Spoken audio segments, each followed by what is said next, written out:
Hey everyone, welcome to the horror show. I'm Cecil Laird, and I'm here to do something fun tonight.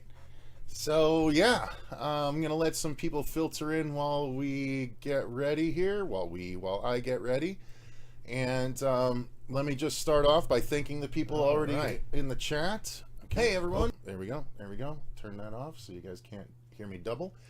Let me welcome Tyler Adams in the chat, Batfan KJB, Carl Stewart, Real Dead, Jonathan Nichols, That Sounded Scary, Mr. Venom, JD Harris.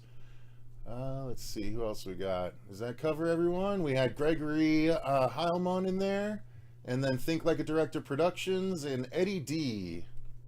Everyone in the chat, thank you very much. I appreciate the kind words, you guys. Thank you very much. Black Track Cinema, love the movie, Cecil. Thank you very much. Appreciate it. Appreciate it. Special Agent Daner Bobaner, greetings, J-Man. All right, J-Man. Hey, Dice Rollin', what up, Dice? Okay, cool. I'm excited to see it. I hope you enjoyed it, Dice. Thank you for doing that. I appreciate it. What up, Ian? Thank you very much. I appreciate the congratulations. We have 543 Deadhead in the chat as well. It's time for some ice cold one with Cecil. Yeah, I've got my own ice cold one here. I don't go by way of the beers. I'm trying to lose this non-beer beer gut here. Toilet humor. Well, looky what we got here. Yeah, well, looky what we got here. Yep. Appreciate that. What's going on? Good to see you. Eric Judkins in the chat. Love the movie. It was great. Thank you very much. Merciless Ghosty says excited for this. Thank you very much. I'm excited to do this with you guys. So I'm calling this a movie interruption for a reason. This is not going to be a strict director's commentary. I plan to do a separate commentary with Vince, Miko, and Dave, and maybe a couple of other people if we can wrangle them for it. But with a half an hour movie and with me being as verbose as I tend to be, I didn't want to just dominate that commentary track myself. So I'm going to do a separate one here that's going to involve me stopping the film and pointing out some Easter eggs and all that good stuff. And then we'll do a separate commentary. I'm not sure if this will go on the Blu-ray. The other one is intended to go on the Blu-ray, but we'll see. If there's room, we'll throw this on there too. I love director's commentary, says Dad Pool on YouTube. Okay, cool. Rip City Retro, hi there. Love the movie and appreciate it so much. Have just one major question, but we'll wait till the movie's over, not to spoil anything. Okay, appreciate that. Thank you, Rip City, for being so cognizant of the other viewers. Thank you. That movie, dude. Well done, dude. Excellent movie. Thank you very much. Kevin Knight, I've watched it 5 times in 5 days. I love it.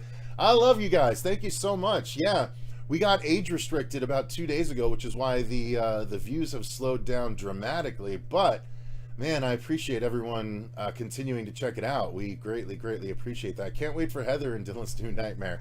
We can't either. I watched Wes Craven's New Nightmare, then Dylan's New Nightmare for my first viewing, and it flows together perfectly. Thank you, Batfan. Yeah, that was the goal. And that's actually what's one of the fun things. My first little BTS fact is when Tom, our editor, he edited the whole movie without rewatching New Nightmare. On his first pass, and then because he wanted to let the movie speak for itself, and he wanted to see what it felt like, and then he watched New Nightmare after finishing the first pass, and he told me, he's like, you really nailed the feeling of the first movie. Like, it definitely feels like it's in universe. So when our editor, who is a pro editor, again, he's currently editing on Chucky and the newest VHS movie that, yes, is dropping in October, but he is currently editing it. So yeah, he's a really talented dude, and when he said that, it was really nice to hear. So thank you for that. Heavy Metal Beer Club, cheers, Cecil. We'll drink beers for you. I appreciate it. Quit following me. That's an inside joke with the Heavy Metal Beer Club and me. They get it. All right, Wes. Hey, Cecil. Love DNN. Thank you very much. Peas in a Bucket gets better every time you watch it. Thank you, Mikey Mnemonic. What up, brother? Man, good to see you, dude. I appreciate, every time I saw your name in the credits, I'm like, oh, Mikey Mnemonic, I hope he's doing good. So I hope you're doing well, man. Mr. Venom, what special features are on the Blu-ray? I actually did an entire stream not long before the movie came out that was specifically going through my list of possible special features and having the audience tell me which ones they want. So, Mr. Venom, if you want to know that, check out a couple of it might even be my very last stream, my last live stream. So if you go to our lives, it's probably the previous episode where we dive deep into the special features. So that sounded scary. New Nightmare was my first introduction to Freddy Krueger, so this movie has a very special place in my heart. Thank you very much. Yeah, no, same with me. It wasn't my first introduction to Freddy Krueger, but it was, so Freddy's Dead was the first one I saw in the theater. I remember seeing advertisements for part 5 when I would frequent a local theater, but New Nightmare was the Freddy movie that made him scary again. It was the only horror movie that my dad ever went with me to go and see, so it holds a very special place in my heart as well. But it also, you know, I'm 14 years old when the movie comes out, and it's like, wait a minute, there's people making these things?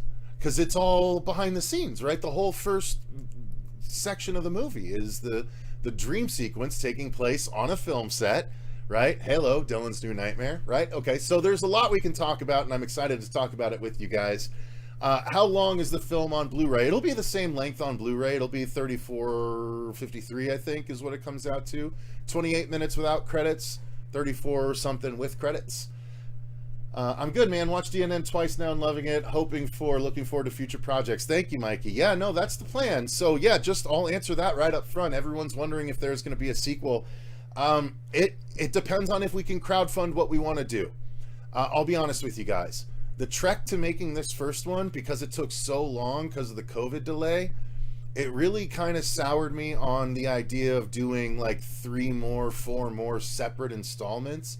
Because Jesus, if it takes this long to do one, I feel like I'll lose steam, and I feel like the story would lose steam too. So what my goal is for the next part is if we can successfully crowdfund a full-length conclusion to the story, just like Vince has done with Never Hike Alone 2. So Vince made Never Hike Alone, and then he made Never Hike in the Snow, which was a prequel. And now he's making Never Hike Alone 2, which is technically the last 3 installments of the Never Hike Alone franchise that he just put together into one full-length feature, and he crowdfunded that, and he was able to raise over $300,000 for that. And that's a Jason movie, right? We spent $60,000, $60,000 on this film, and it was a 30-minute, 28-minute Freddy movie, right? Because Freddy takes more money than Jason and Michael Myers do. So if we can crowdfund, I'm guessing $300,000 to $400,000, and yes, I know that's a lot of money, you guys. That's why I'm not sure if it's going to happen. But if we can successfully crowdfund that amount of money to make it correctly, and assuming we can get certain things in place that we'd like to get in place to tell the story correctly, I have 3 different ways this story can go in my head. For those of you that haven't seen the ending, I won't spoil it yet, but there's 3 different ways we can go depending on whether or not we get someone's involvement. So whether or not we are able to do a sequel is kind of up to you guys. It's up to the fans. Whether or not everyone wants to crowdfund that amount of money to do this correctly, you know, people will say that's a lot of money, but if we can get the amount of people that are now watching the film to donate $5 each, we're there. I mean, we've had 100,000 people watch this film. If only 80,000 of them liked it and each of those donated $5, boom, we're there. You know what I mean? So if we can do what we want, then yes, I would love to film the sequel, but we would need to do it in a full-length feature format rather than multiple parts over multiple years, because it's just way better in our opinions. Thank you, Fauci Cinema. What up, Matt Fauci? Guys, go check out Matt Fauci's channel, Fauci Cinema. He's got some good discussions over there. What up, Cecil? DNN was badass, man. Thank you very much.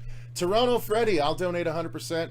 I missed the first crowdfund, but I'll definitely chip in for a sequel. Langenkamp, a small part would be awesome. A small part would be awesome. A bigger part would be even awesomer. I'm definitely going to contribute if you make another sequel to this movie. True, I'm very, very cheap, says Jason Voorhees. Fair enough. Steve McCoy just got finished with work. Welcome, welcome. Damn, we got 75 people watching, and we haven't even started yet. Well, you guys are going to have fun. I have a lot to tell you about the movie as we go along, and a lot of Easter eggs to point out that no one has seen yet, or that very few people have seen and pointed out. So I'm excited to talk about that. Pandora's Box 66. Hi, Cecil. Love the movie. Everybody cast and crew did such an excellent job. Hope we get a sequel. Just wanted to ask, I live in the UK. Where can I buy the DVD and Blu-ray from? The link in the description box, the top link in the description box, is the link to our Indiegogo campaign, where you can still get yourself a Blu-ray or a DVD. Doesn't matter where in the world you are, they will be region free. So you should be able to play everything no matter where you are. Tyler Adams would love to hop on for VFX, help enhance the next one and bring some crazy dream world stuff to life. Well, that's the thing. That's what a lot of people are maybe a bit confused or not sure what to expect on. This series, this story is taking place in the real world. Like Freddy in New Nightmare wanted to cross into the real world. So that's the tact we're taking. There's not going to be a lot of, like, realistically, the first dream sequence, there's not going to be a ton of dream sequences. There'll be a few, but the movie is taking place in the real world. Like, the point is to stop Freddy from getting into the real world, which he can now do, which was evidenced in Dylan's New Nightmare. And again, if you haven't seen it yet, good on you for making this your first watch. Hey, Ghost Pirate Entertainment, yo, Kanan in the chat. Kanan, so many people are saying the pirate sent me, so thank you very much, Kanan, for sending people our way. Ghost Pirate Entertainment, another great YouTuber. Dice Rollin', another great YouTuber. Guys, if you are not in the YouTube scene, check these people out. Heavy Metal Beer Club, they're good people. Check them out, follow them. There's a lot of good people in the chat. Do you know if Robert has seen it, asks Andrew. Unfortunately, I do not know if he's seen it yet. He might have at this point, but he was at the Mad Monster event where we premiered this movie. So the movie that, just so you guys know, those of you that have seen Dylan's New Nightmare, the movie that premiered at Mad Monster, there were 17 changes that we made before the film that dropped on YouTube. So they were little tweaks, yes, but 17 things were different. So those of you that were like bummed they didn't see the Mad Monster movie, it wasn't the final film. It was legitimately an advanced screening. So is he related to that one Fauci? I don't know what that one Fauci is. I'll donate for a sequel. Okay, cool, appreciate it. We'll for sure contribute. Right on. I'm not soliciting for a sequel now, guys. It's a long ways off, and we have to figure out some things before I even know which of the 3 ways I'm writing the script for. What type of camera did we use for the film? We used the Red Komodo and some select lenses by our director of photography, Ben Meredith, who was super talented, and that was the single biggest change the film made over COVID. We switched directors of photography to Ben Meredith, and the film is so much better for it, I believe, in my personal opinion.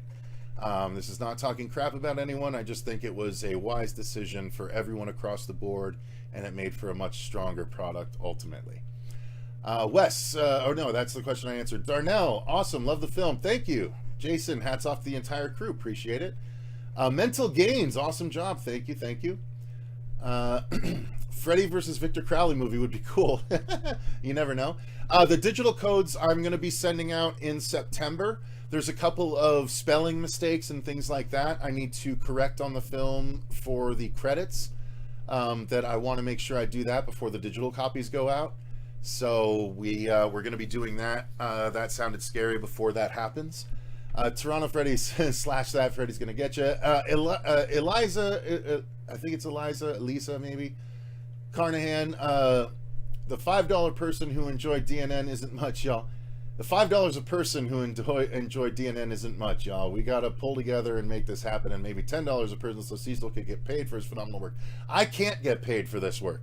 Doing a Freddy film, I can't technically get paid. Now, $10 a person would definitely make for a more badass film, but yeah, no, I can't make any money from it. But thank you for the thought, Eliza. I appreciate that. Love the new lyrics for the Freddy song. So yeah, that was a bone of contention, and I can talk about that when we get there. Some people were like, how dare you change the lyrics? And I'm like, yo, the lyrics from the original film don't even make sense. When has Freddy ever been scared of a cross?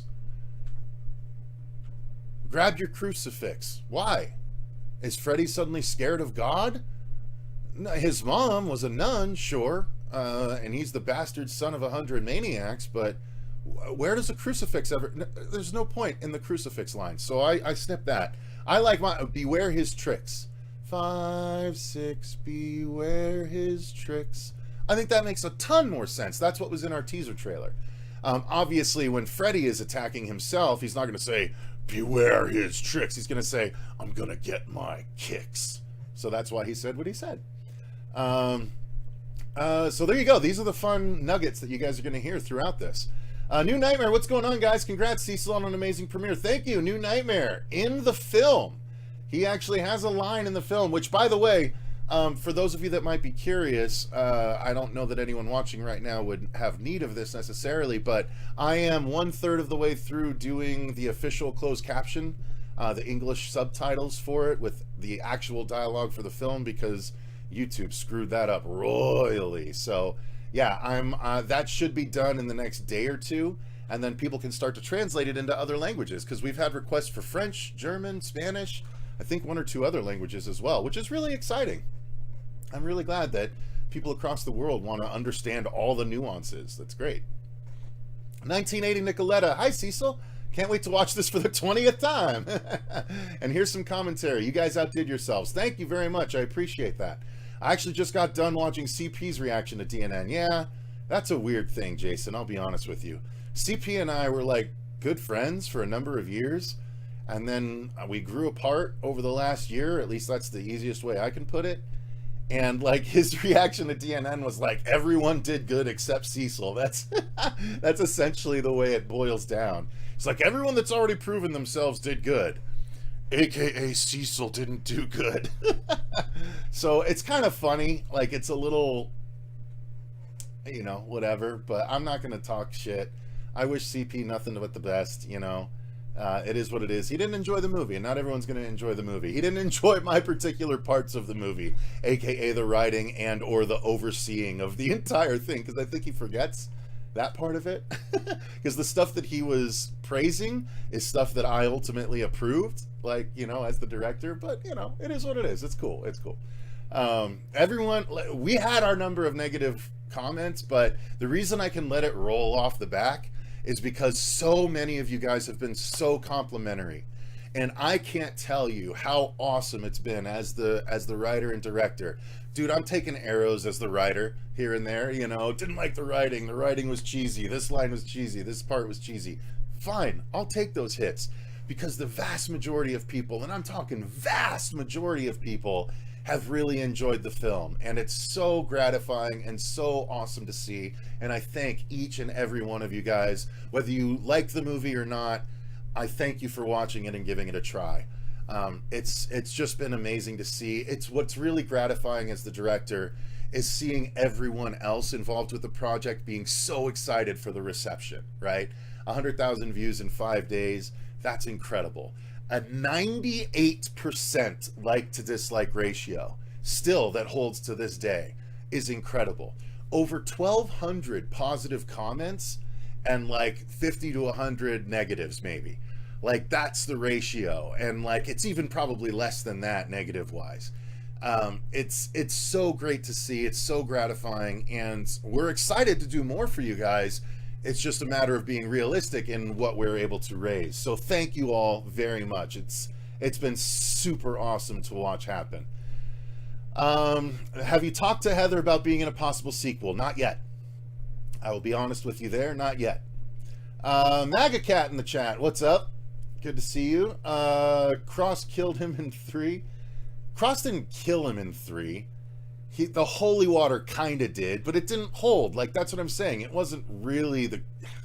Okay, I'll give you that. I'll give you that. Cross got to him in 3, but it didn't kill him, and it didn't take, and it didn't matter after that. Like, after 3, that's fair. That's fair, Giaft. I don't know if that's how you... Giaft. But still, nonetheless. Love the mashup of Dream Warriors and Running from This Nightmare. Thank you. It was... I don't remember him being scared in 5. Would just pray and make peace with God because the end is near. Yeah, that's fair, Rhapsody. of the first film. Fantastic, Cecil says Wild Wrangler. Thank you very much, Vic. We need a full movie next. Thank you, thank you. Sorry, guys, I'm getting a little bit behind because I'm chatting a little bit too much, which, you know, is to be expected with me. 100 viewers. Guys, this is the most concurrent viewers we've had on the channel outside of Dylan's New Nightmares premiere ever, so thank you for joining me. I appreciate it. Haven't even started the film yet. Have a lot to show you guys still. Just making my way through the comments and answering some questions.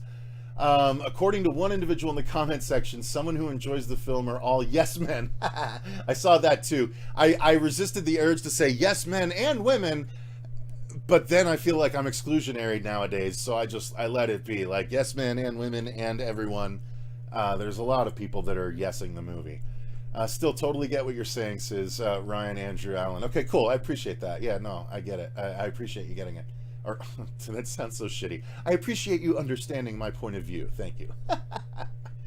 I can appreciate the lyric change even as a diehard Freddy fan. Thank you, thank you. I redid a VFX shot and emailed you about it. Would love to make a few improvements if you're interested. I'll take a look, Tyler. I'll take a look. You know, I'll definitely take a look. We had a team to do it, but you know, I hear what you're saying, and I'm always willing to take a look. The website, Jay Harris, is in the description box. The Indiegogo campaign in the description box. Thank you, That Sounded Scary, for pointing in that direction. What made you think of casting Dave McCrae as Freddy? He did an amazing job. I don't think he didn't enjoy it, says Dice Rolling. Yeah, he said he didn't not enjoy it, but he enjoyed everything except my parts of it, is what he basically said, which is what's funny to me.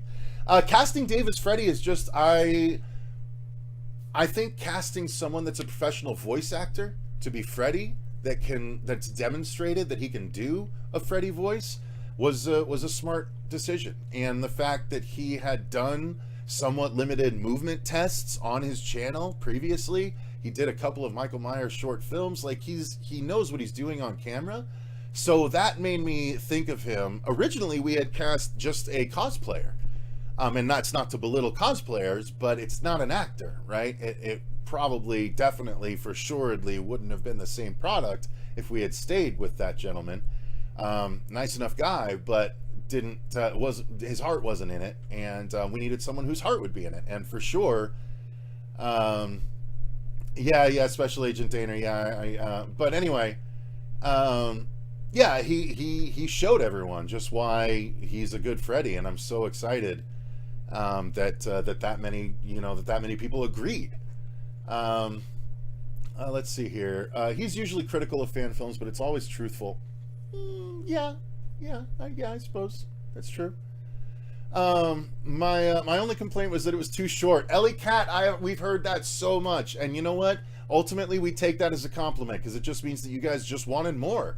The truth of the fact is that we raised, $50,000-$60,000 to make the film, and we still have to cover perks and everything. So keep that in mind. And Indiegogo still took a hefty chunk. Keep that in mind. So we only had a certain amount of money to make this on, and that's why we were able to make it look as professional as we did, is because of the amount of money that we spent on it. If we had earned 3 times that, then maybe we could have made a version of the full-length feature, but I don't even think 3 times the 60K would do it, right? That puts us at 180, and I think that's going to make us drastically fall short of what we want with what we want to do with the rest of the film. But yeah, it was a short film, and it felt short to some people that weren't aware it was going to be a short film. And some people didn't like that it didn't have a resolution, and I can speak to that.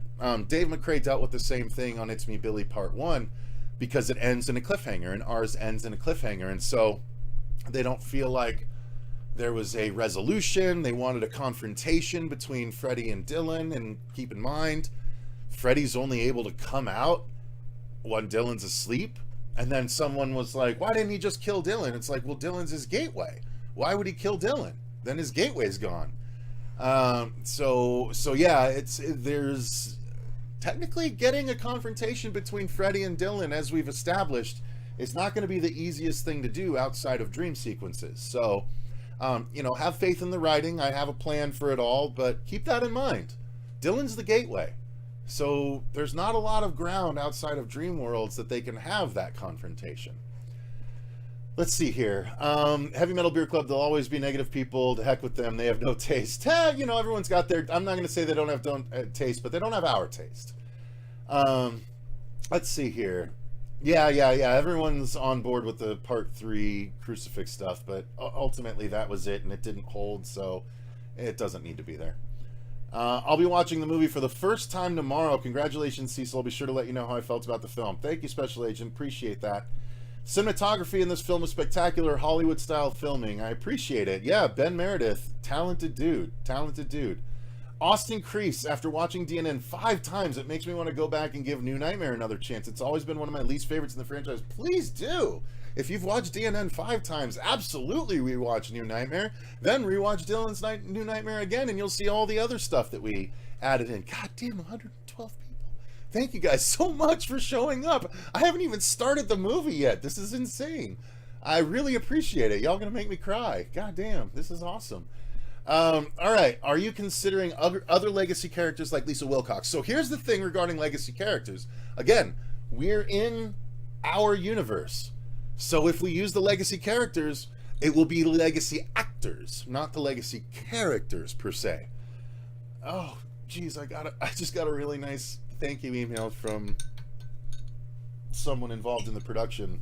I wasn't expecting that. Damn, that just popped up on my screen. Whew. All right. Between all the people here watching this and that little email window that just popped up, I'm like struggling to hold it together here. Oh, damn, that's awesome. Oh, shit. Wow, that's awesome. What a great email to get. I mean, I won't say the contents of the email, but I just saw the first few sentences, and I just got an email from Nico's mom talking about the project and her enjoyment of it. That's pretty fucking cool. That's pretty fucking cool, you guys. Yeah, Miko's mom was awesome. She helped us. She was the one that held on to Rex and the pajamas that are in the credit sequence, and more that we had access to, and more that we might use in the future. And she was awesome and supportive of the project the whole time. And when she got to see it, she was very happy about it and sharing it with her friends and stuff. And it was really fucking cool to see. It was really fucking cool to see. So to see that little email pop up, I'm excited to read it later when I'm not on camera, so I don't blubber like a moron. Not that blubbering makes you a moron, but I look pretty moronic when I blubber, so. All right, so let's see. Rolando Garcia, Frederick Krueger. Okay, all right. It mattered until the dog pissed fire. Says Special Agent. Yeah, the crucifix shit mattered until the dog pissed fire. Then nothing mattered anymore. I love that. I love that. All right, cool. This was more than a fan film. Great work. Oh, thank you very much. If that's... Yeah, Mike. Okay, cool. I appreciate it, Mike. Thank you. Dylan's New Nightmare 2. Yep, been talking about that. Okay. Hello from Michigan. You got me motivated to do an original fan film once again. Right on, Joshua. Danger experience. Absolutely. Do it, dude. Gather your Avengers. Create your team. Put your film team together and get after it. You know what I mean? Jason Jordan, I enjoyed DNN. Thank you very much. Is the sequel going to be called Heather and Dylan's New Nightmare? You're not far off. I mean, look, if someone came back, Heather's New Nightmare would make sense, right? But moving on from that, let's see. Where did you guys film it? I want to come through and be killed by Freddy for the sequel. Well, look, that's the thing. We're not just rolling anyone through. We are trying to get actors for every part of this, right? That helps make it, real feeling, as opposed to, like, I probably won't be one of the campaigns that'll sell act in the movie or fight get killed by Freddy or something like that, because those generally aren't professional actors. And to have your film be on a certain level, which I like to think that DNN is on the level of Never Hike Alone and It's Me Billy, even if it's not as good as either one of those or one or both or whatever your feelings are, I like to think that it's at least in the same echelon. And that's partly because we got real actors. You know, we got some early actors in parts of it, but they did a great job. They did a great job. So yeah, making sure that you actually get people that are paid, that not are paid necessarily, but are trained to act. That's the way to go. Vic says his Freddy laugh was on point. Freddy's makeup was great. Scott V, I enjoyed it and liked where it was going. Almost abrupt, inconclusive ending is what threw me. Too short. That's the thing. It was, and I started to talk about this. It's always been intended to be a part one of a 3 to 4 part series, essentially an act one of a full length feature. So that's why it cuts off the way that it is. That's why it's paced the way that it is. That's why there's no final confrontation, because it's not the end of the story. So that's why it was abrupt in some people's estimations. Was Paul Bailey ever considered for Freddy? Not from me. I appreciate Paul's work. He did a really good, Kevin Yeager makeup for his part 2 demo reel, and then he did great, a nose prosthetic for his Last Dream of Detective. I'm not sure, Morgan maybe. I'm not sure what the detective's actual name is. It was a fine fan film. Obviously, 2 completely different versions of Freddy in both of our fan films on 2 completely different sides of the timeline. So I don't think it's something that they need to be compared.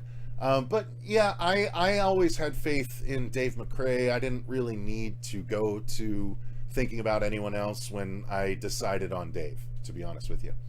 $5 super chat from Intel Wild. Cecil, Dave, and the entire cast and crew, bravo. Fantastic job, 100. Thank you very much. I appreciate that. Dave brought the essence of Freddy. He did a great job. I mean, that's what we kept trying to tell everyone ahead of time, and that's why there was hype, right? Because we kept saying, like, trust us, you're not gonna see Dave, you're gonna see Freddy, you're not gonna see Dave. How many of you people, we got 121 people watching right now, how many of you saw Dave McCrae instead of Freddy? I'm willing to bet not many of you. Give me more, says Toronto Freddy. Very in character. I love it. Toronto Freddy, check out his channel for some good karaoke. We got Freddy singing on his channel, so definitely worth a look. Hawk Edition, can't wait for the next one. Thank you very much. Tomao Poki. Jeez, I don't know if I said that right.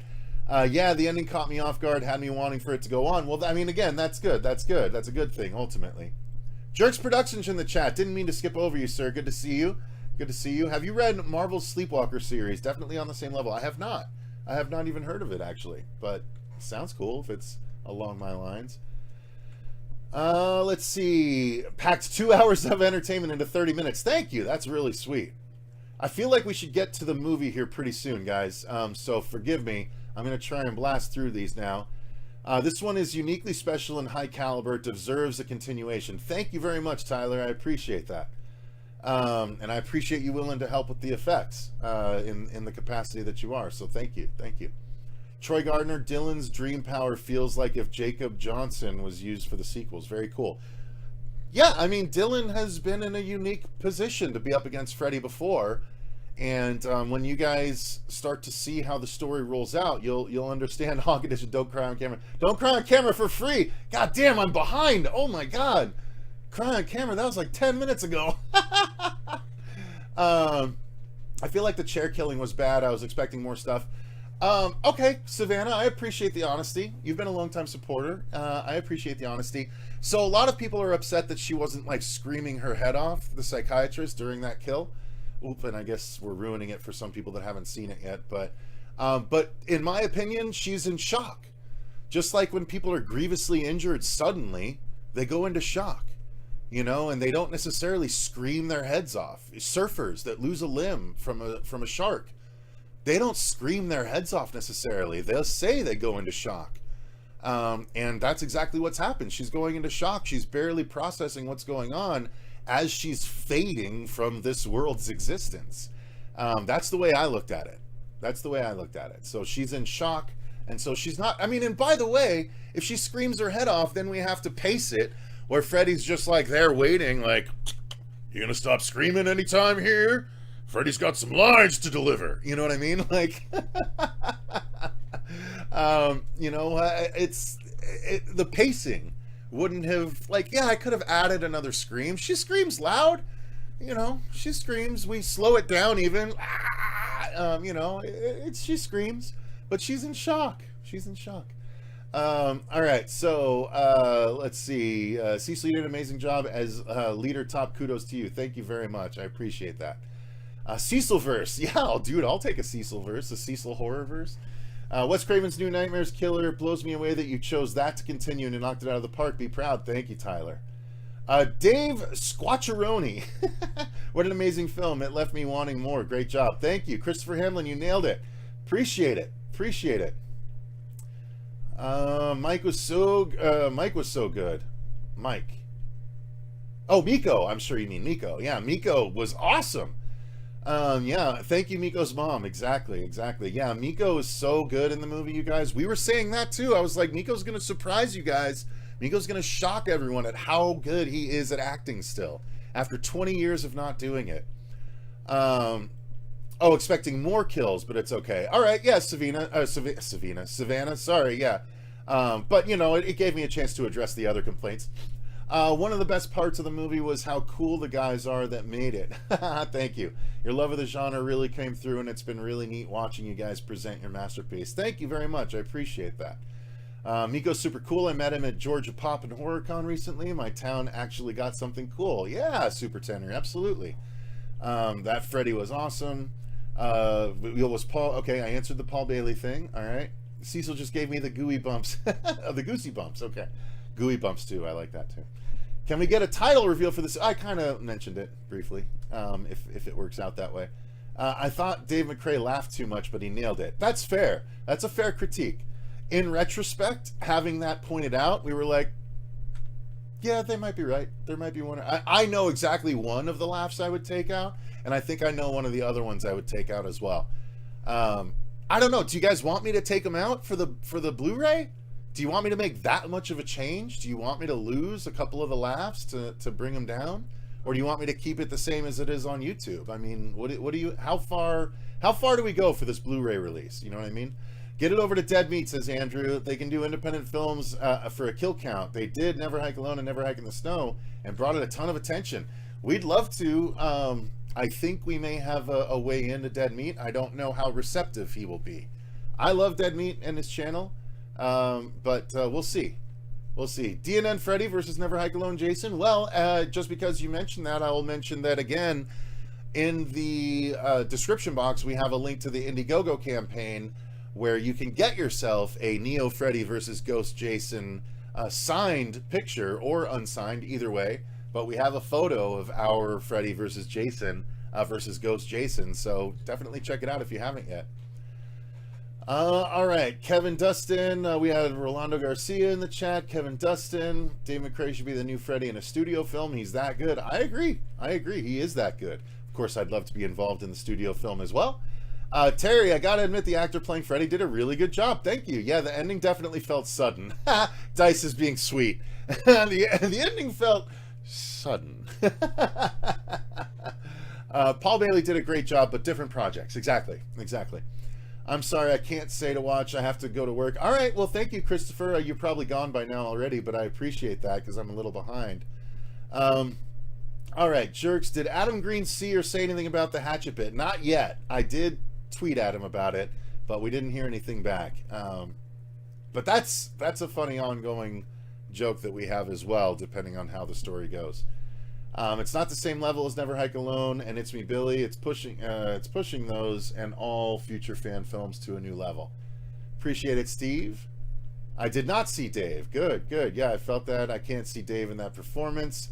Saw Freddy, but not Dave, damn it. That was Freddy. Jason was awesome. Thanks for the plug, buddy. Yeah, man, no problem. I absolutely love the laughs. Okay, all right, good. Some people enjoyed them. Let's see. Don't change it. I love the laughs. Okay, all right. So there's enough people saying no. One person said take them out. All right. So that's more leave 'ems than take it's. So all right, guys. I think it might be time to actually start the film. How long have we been going already? Jesus, 40 minutes just talking to people. Cool. I appreciate it. Exceeded the pre-screening at Mad Monster AZ. Miko was awesome. Great to see Rex. Camera work and effects were top notch, and I agree about the actress playing Heather and Dave. I saw Freddy. Thank you. You did great for your first film. Thank you very much. I appreciate it. Will you be at future cons this year? Don't have any specific plans, but if cons want to have us out, we're open to the idea. We had a good time at Mad Monster and at the Gathering of Ghouls here in Arizona, so got to give extra props to the makeup crew. Yeah, Nora Hewitt and Mikey Rotella. I'm going to have interviews with both of them coming up on the channel very soon. I'm probably going to be doing a live interview with Nora Hewitt this Sunday on the channel if you guys want to come on back and watch that. Nora did the makeup effects for the film, and then I also have an interview with Mikey Rotella, who did the sculpt of our Freddy makeup. That interview will go up soon after the Nora interview. So we got a lot of cool interviews with people behind the scenes coming up in the very near future. All right, so I hope Jessica Craven and the estate sees this fan film. Thank you, Toronto Freddy. We do too. We do too. So incredibly proud of Miko and Dave. Miko made me cry in the end scene. Thank you. Yeah, we were thinking that he would. We were thinking that he would. I agree. He got me too. The fact that he pulled that last shot off was incredible. Was incredible. All right, so I felt the chemistry of the film crew. Felt like a long overdue Freddy movie. Thank you. Thank you very much. Thank you, Jay Harris. Just in time, the laughs he did spot on. However, with so many, it kind of did feel off for a more evil Freddy, such as in New Nightmare. The laughing Freddy was more MTV era, so having the two felt off. That's fair. That's fair. That was something some people were bumping up against. So, you know, I don't blame you. Eric Bambro. I am probably the only one that feels like this, but it kind of felt like the laughs were strategically placed. Freddy is supposed to enjoy his work, and that's exactly what he was doing. See, that was my kind of thinking too, as far as looking back on it. It's just, this is the first time Freddy's been able to play in almost 30 years. So he's enjoying the hell out of it. Hey, Tiffany. I've never seen it spelled that way before. That's interesting. I like it. All right. Well, if you need a former indie pro wrestler in the film, give me a holler. All right, fair enough. Will Heather Langenkamp return for the sequel? I don't know. Don't know that. You know, we have some ideas, and we'd like to have some discussions, but I definitely don't want to say anything without figuring some stuff out. So, Nora rocks. She's amazing. Love to work on Face Off. Yeah, absolutely. Lives Beneath the Bay Productions. Maybe you already covered that. Let's see what. Oh yeah, so there you go. I just kind of re-answered the question a little bit. No big deal. I feel like you need a part 2 to give the full analysis of the fan film. That's fair. That's fair, Adam West. Yeah, I mean, there is a full story, but we weren't able to shoot it all because obviously we only raised a certain amount. Is there merch available specifically for DNN? Everything that's available specifically for DNN is on the page, on the Indiegogo campaign down below. Damn, we jumped up to 130 for a second there. And there are, I meant to put them up already, so I'll probably put them up tomorrow. There is a number of new perks going up that are all screen-used items. From a bloody pen, to a regular pen, to bloody wardrobe, to a number of different things that you might want to get your hands on. So those are going to be available on the campaign probably as early as tomorrow. Yeah, that wasn't Heather's voice at the end. It was Deandra Laser. Awesome, Deandra. She is super cool. They're actually about to do a watch along of their fan film on their TikTok channel. Both her and Paige, who made it together. Destination. Oh, what up, Destin? Destination Station in the chat. Another person whose YouTube channel you might want to go check out, you guys. Destin, I was on his channel just a couple of days ago talking DNN. So if you want some more insight, go over there. But yeah, all right. I think it's time. I think we got almost 130 people in the chat. I'm gonna go ahead and post this Twitter, which should have been posted a while ago. Let's take a look, shall we? All right, so I'm going to pull up the film.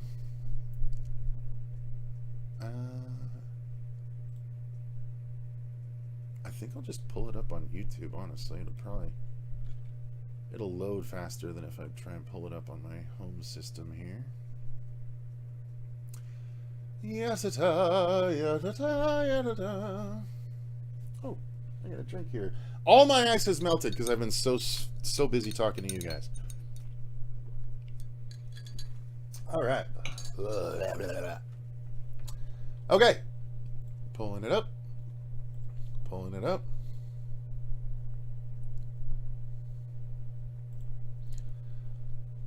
Rewind.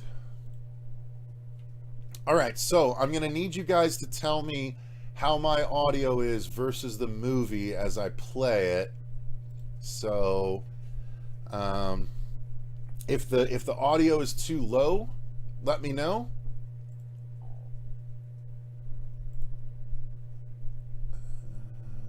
Let's move this out here. We'll pop out the chat.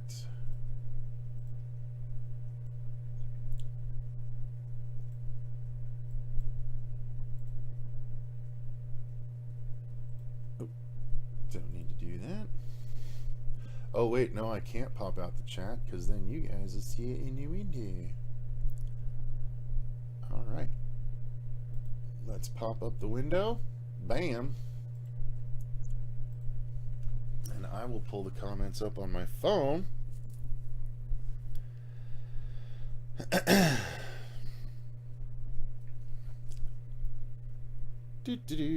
Oh man, we're going against the Fear Freaks as well. Jeez, I feel bad. Braden Timmons is a good dude. He's doing a podcast right now about Dylan's New Nightmare. Shit, I feel bad going up against him. Okay, there we go. Got it pulled up. Got the live chat pulled up as well. So let's play this thing, guys. All right, so again, tell me what the volume is like for you. And let's get this movie interruption on the roll. Score is fucking awesome as well. Thank you very much. Appreciate that. All right, here we go. 3, 2, 1, go. So just to address CP's biggest complaint right out of the gate, he spent 3 minutes talking about the disclaimer. Red on red. He's right. We should have done an outline or something on the red, but I still feel like it's legible. We can make that correction if need be, but Cecil Laird Productions is essentially a tax thing, guys. The horror show is technically under Cecil Laird Productions. This film is technically under Cecil Laird Productions for tax purposes, so I had to include Cecil Laird Productions. That's why that's the case, as perplexing as it was to him. All right, here we go. All right, how's the volume? Can we hear it? Are we okay with the volume? The score, by the way, by Ryan Perez Dapel, the same guy that scored some Never Hike Alone material. Don't worry about it. If you guys don't know, don't worry about it. It's for those that watch that. So yeah, all these drone shots, obviously meant to establish that we're in California, we're in LA. I'll pop back just a little bit here. Again, this is what a movie interruption is, so don't get mad at me. So these shots were actually some shots that I believe either Vin or Ben had from previous projects that worked perfectly to establish our LA location. So yeah, all of these were basically that. And they all worked out great. I mean, it's the morning. We're setting a tone. I can't even remember exactly how the idea of Freddy's breathing and laughter during this bit came up, but to me it makes a ton of sense because it's a nightmare. You don't know it's a nightmare yet, but it sets a tone, right? It sets a tone.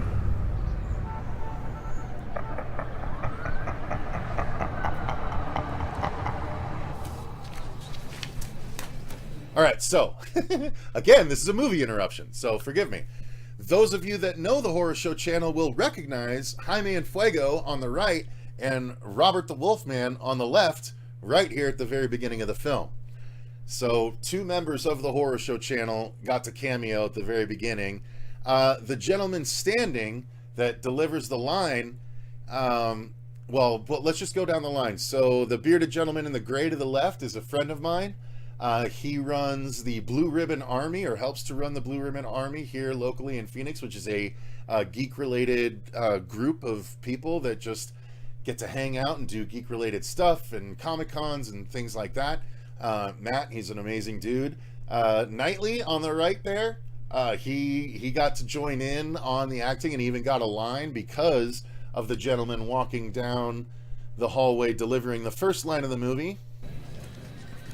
Hey, back off, Crowley. So, back off, Crowley. That is Josh, aka the Wicked One.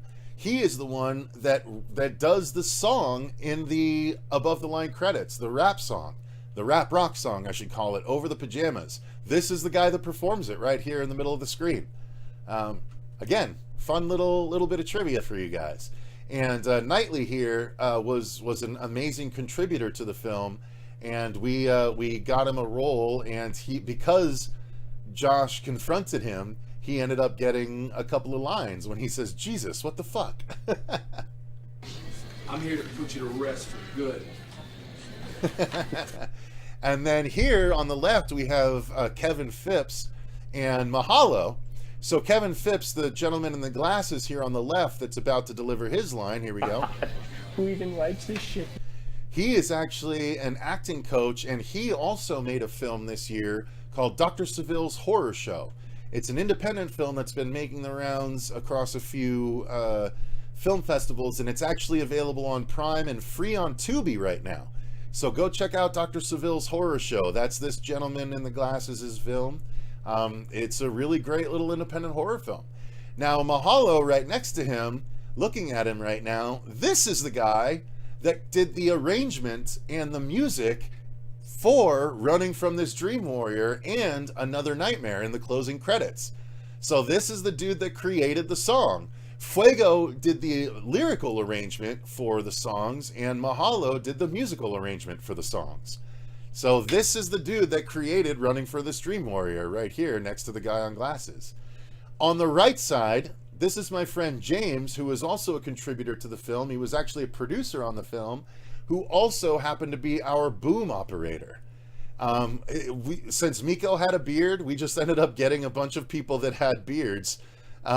So it made it look like everyone was, most of them have beards. A couple of them don't, but for the most part, it looks like they're casting for two different roles, right? And a bunch of, like a bearded role and then a non-bearded role. So that's why everyone looks the way that they do. Okay. So we pass them, and then we get Vince DeSantis' cameo as he comes out of this door, if you didn't realize it. Thanks for coming in, Frankie. We'll be in touch. It's Franklin. It's Franklin, actually. That's Vin. So the reason we purposely cut off Vin's head is because we felt it would be I felt it would be distracting if people saw Vin. They would just see Vin. They'd be like, "Hey, that's Vin." Plus, we're getting closer to Miko. I didn't want it to be too wide, but that's Vince right there. Vin DeSantis, who made Never Hike Alone and Never Hike in the Snow.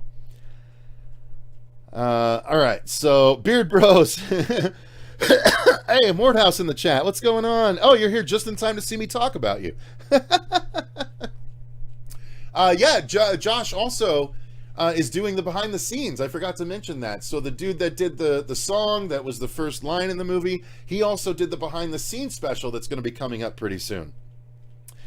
Great job on the song Goosebumps. Yeah. They did a great job on the music.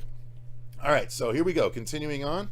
So that is Revis, who played Justin in the movie. That's Justin ushering Vince out. So that's Revis's arm right there. That's Justin's arm opening the door for Vin to walk out. It's Franklin, actually. Yeah, whatever. Now here, this was actually, again, just as a behind the scenes, this is a director's commentary, so I'm pausing it to show you guys. Originally, I had wanted the curtains shut because it was meant to evoke the end of a hallway. But someone, I can't even remember who it was at this point. It might have been Vin. It might have been... Oh, you know what? I think it might have actually been Ben. He's like, why don't we leave it open? Because it lets the light pour in around him from the window behind him. We can dress it with some set stuff. And, you know, it looks cool. It gives him depth. It gives us some action behind him. And I was like, yeah, absolutely. This is why you lean on the people that you put into their departments. You know what I mean? You hire them for a reason. And my God, bringing Ben on made such a difference all across the way. So, all right, is Hatchet 5 a prelude? By the way, yeah, we got our first Hatchet thing right here. Actually, let me roll it back. Someone noticed this. Not many people noticed this. The posters here on this standee are real movies, but all the posters on the wall are posters that we made up. And this Hatchet 5 thing on the right, and we pass one later on, that's the Hatchet 5 sort of, hey, these are the Hatchet 5 auditions.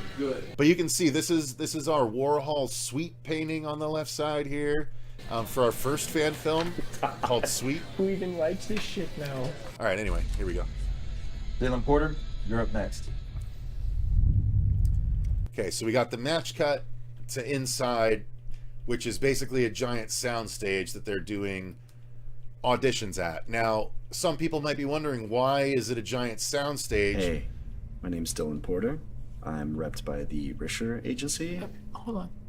I gotta go. Yeah, I'll talk about that. So why would they be doing auditions on a sound stage? You know, this is Dylan's brain. This is his dream.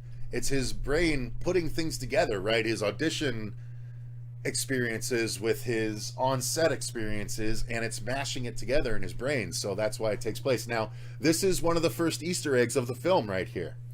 Hatchet 5, Crowley's Revenge. That's a fun thing. This changes. Not a lot of people notice, but this changes later on.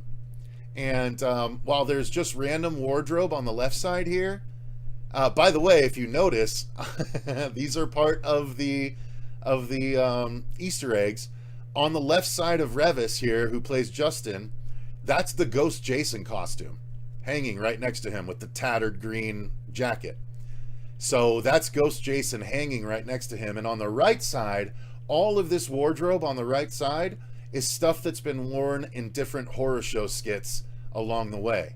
For instance, this first white garment here, this is, I believe, my wait, I'm not sure which one that is. I think that's part of my Twisty the Clown costume, along with this red piece over here. This hat on the right, that's Skinner Sweet's hat, along with his duster right on the end right here. There's a couple of other things. The Boogeyman, the purple Boogeyman suit from our very first horror short, is towards the back here. And all of these costumes are, the gray suit here is the Hell News Network devil suit. Those of you longtime horror show fans are going to get a kick out of this, because this is costumes from throughout the years since 2014. The Hell News Network, I think we did in 2015, and that's that gray suit right here on the right side, in between the white and the black. So these are all really fun Easter eggs for me. And I'm excited that I can finally share this stuff with you guys. New to your channel, says Eddie. Okay, yeah, a lot of you guys that are new won't understand the costumes, but the people that have been here, they'll get it. All right, so let's see. I like Sweet also, says Wild Wrangler. Thank you. Sweet was our Sweet we made for less than $2,000. It's a 9-minute short about Skinner Sweet, the American vampire from the American Vampire comic book series that was co-created by Scott Snyder and Stephen King. We did a whole short, and it was our very first fan film on the channel in 2016. Technically, we did a fan film before Vince did with Never Hike Alone. But, you know, not the same quality. All right, so these three actors did great, and the one in the middle gives me Ethan Hawke vibes. Fair enough. So the one in the middle, that's Ron Sloan. Yeah, go ahead. He is from Friday the 13th Part 5. Of course, we have Hello, Nico. my name's Dylan. That's Revis Dorsey. He is a up-and-coming actor, very talented dude. So glad he was willing to sign on for this, because he didn't have a lot to do in the film, but he killed what he did here. So like I love this little sideways glance. Like, I'm telling you, it's all the little things these guys brought to the film that really added to it, in my opinion. Just the little intricacies. Porter, I'm repped by the Risher agency. Okay. Oh, fuck. Hang on. How do I know? Hang on. Hold on. I gotta go. Yeah, go ahead. Hello, my name's Dylan Porter. I'm repped by the Risher Agency. So the Risher Agency is a call out to Sarah Risher, who was in New Nightmare, who was the executive producer on all the Nightmare films except for Part 6. So you know she knew quality when it came to Freddy. And an interesting little tidbit to that. So yeah, Sarah Risher, if you have seen New Nightmare, when Heather is called in to New Line Cinema, Sarah Risher is the one that she walks up to, the really tall blonde lady in the I think gray suit. She's the one that escorts Heather to Bob Shea's office. That's Sarah Risher. So I wanted to shout her out as an EP of the series, and so this is how I did it. And as a matter of fact, her son commented on the film within the first few days that said that Sarah saw the movie and she thought it was fantastic, which is, and we verified it was him. Like, we did our sleuthing. It was her son. She did see the movie and she did like it. And he says she said it was fantastic. So that was fucking cool, right? That's so fucking cool to me that Sarah Risher liked it because she had her hands in every Nightmare movie except the worst one. So good on her. And I'm glad we did. I'm glad I did the shout out. Like, this was just a thing for me. I didn't know that anyone would get it, but I'm so glad that the right people have gotten it. Oh shit, the screen went away. Hang on one second. So cool, Cecil. Yeah, Pepperidge Farm remembers. Thank you, Mikey. I noticed the casting audition sign changed when Freddy shows up. Thank you, Steve. Yeah, you're one of the only ones that have mentioned that then. Would you do it if Hollywood asked you to get involved for big budget movies in the future? 100% Ghostface. That's why I did this. That's literally why I did this. I want to make films, and while I do have my own original ideas, we wouldn't have been able to raise $60,000 to make an original idea. We were able to raise it because people wanted to see Freddy again, and we were able to demonstrate off of a teaser trailer that I paid to finance. It cost me $7,000 to make that teaser trailer from 4 years ago because I brought everyone out. I paid for everything involved in that teaser trailer so that we could raise the funds in a proper campaign for the film itself. That's how much I believed in the project, and luckily it's come to fruition. And trust me, it didn't stop at that 7,000. I've more than doubled that throughout the project that you guys don't even know about. But it's to making sure that it is good as it can possibly be. All right, so let's continue on. Nice. I've seen thousands of fan films, but this by far to me is an instant classic. I've shared this film with a lot of people that definitely digged it. Thank you very much, Eddie. I appreciate that. All right, let's continue on here. We're getting to the good stuff for Miko. And I'm reading for Michael. Dylan Porter. Dylan Porter. Dylan Porter. How do I know that name? Do I know you, Dylan? I don't think so. Now, come on, tell me how. I couldn't tell you. Oh, wait, Porter. Wait. Are you related to Chase Porter? Yeah, that was my dad. Okay, so I'm gonna back it up just a little bit because again, this is an Easter egg. So okay. Easter egg number one. Or number one. Guys, look at his glasses holders. The ribbon. What do you notice? How many of you noticed his glasses holders? What's the tip off there? Only one person in over 1,200 comments mentioned the glasses ribbons. I know you guys are a little behind me here. Nice detail. Okay. So to me, this is canon. Blu-ray going on the shelf with the rest. Thank you, Tyler. That's what we're going for. Cecil, you've got an eye for horror, says Tiffany. Thank you. You just said here in AZ. Are you in AZ? Yeah, I live in... yeah, we're in Chandler, bro. We filmed this thing in Chandler. Terry? I noticed it. All right, Heavy Metal Beer Club noticed it. But yeah, so that was our first indication that there might be something off with our casting director here. How do I know that name? Do I know you, Dylan?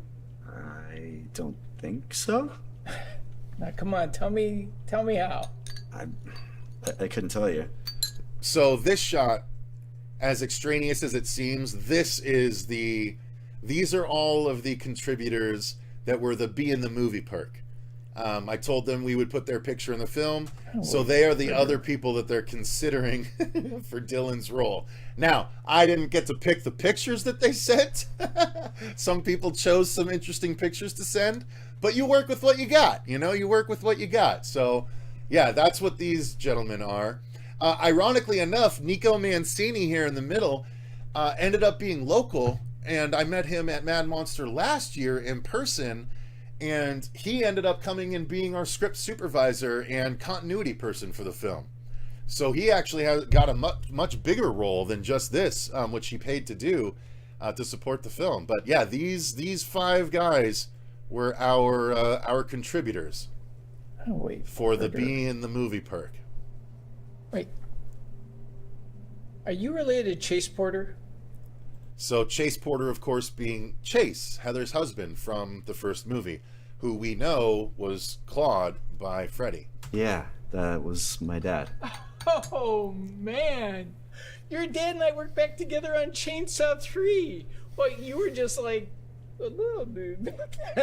Oh, I love it. Oh, that's wild. Yeah. I don't remember any of that, unfortunately. Yeah, I'm sorry. He really was.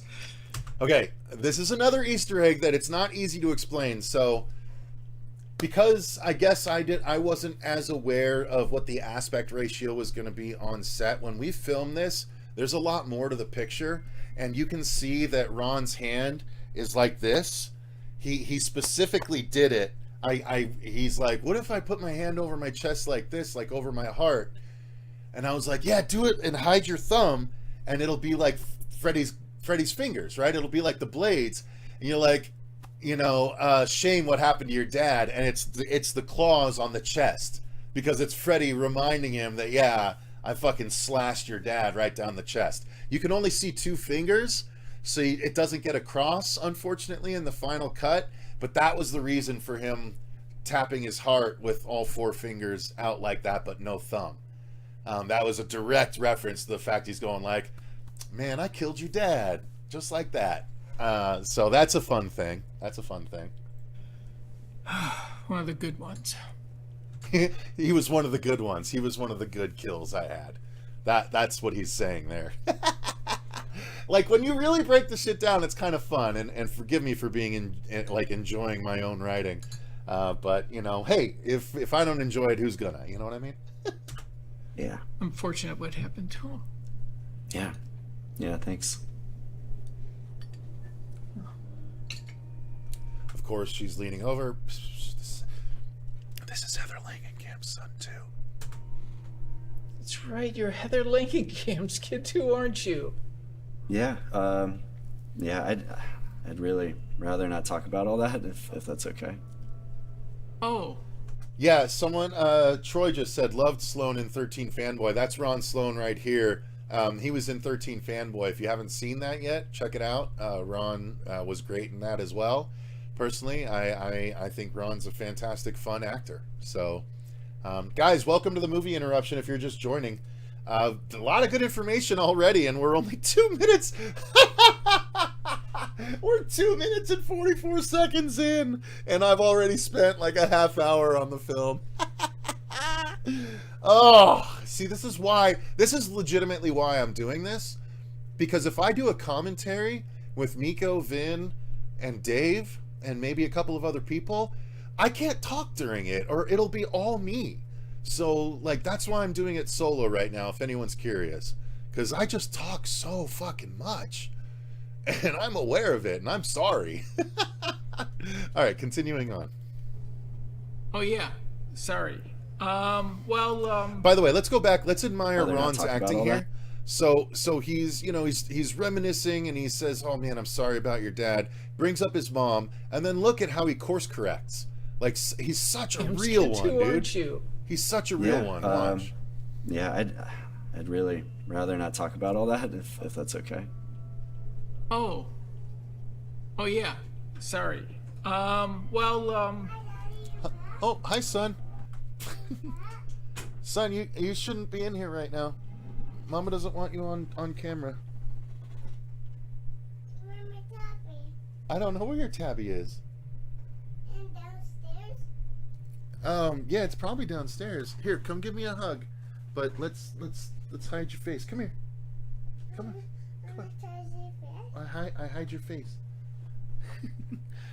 Hang on, wait. Let me give you a hug. Okay. Mwah. Mommy, hold I it. love you. No, don't hold it. Daddy gotta hold it or else Mama gonna get mad. I gotta respect Mama wishes. Here, look through the holes. Look through the holes. There you go. You see people. Hi. Oh no, we can't take it off. All right. You go find your tabby. Go get a tabby downstairs. No, go get a tabby. Go get tabby. Go. Yep, it fly like an airplane. Go get tabby. Good night. I love you. I kept him off. That could have gone bad. Thank God I had the nun here to help me. Whew.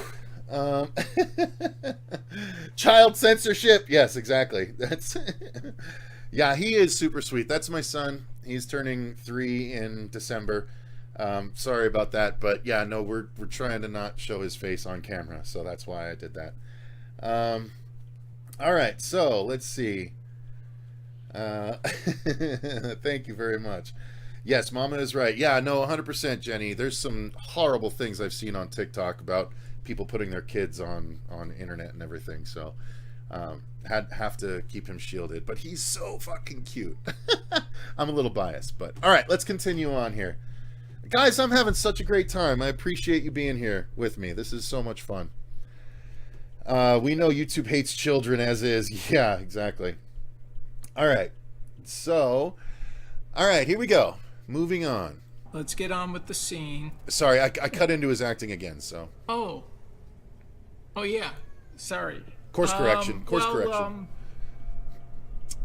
Let's get on with the scene. I'm telling you, guys, I'm sorry. Let me just go back for a little bit of context just for his line. He's so fucking natural, Ron. He's so good. I'd rather not talk about all that if that's okay. Oh yeah. Sorry. Let's get on with the scene.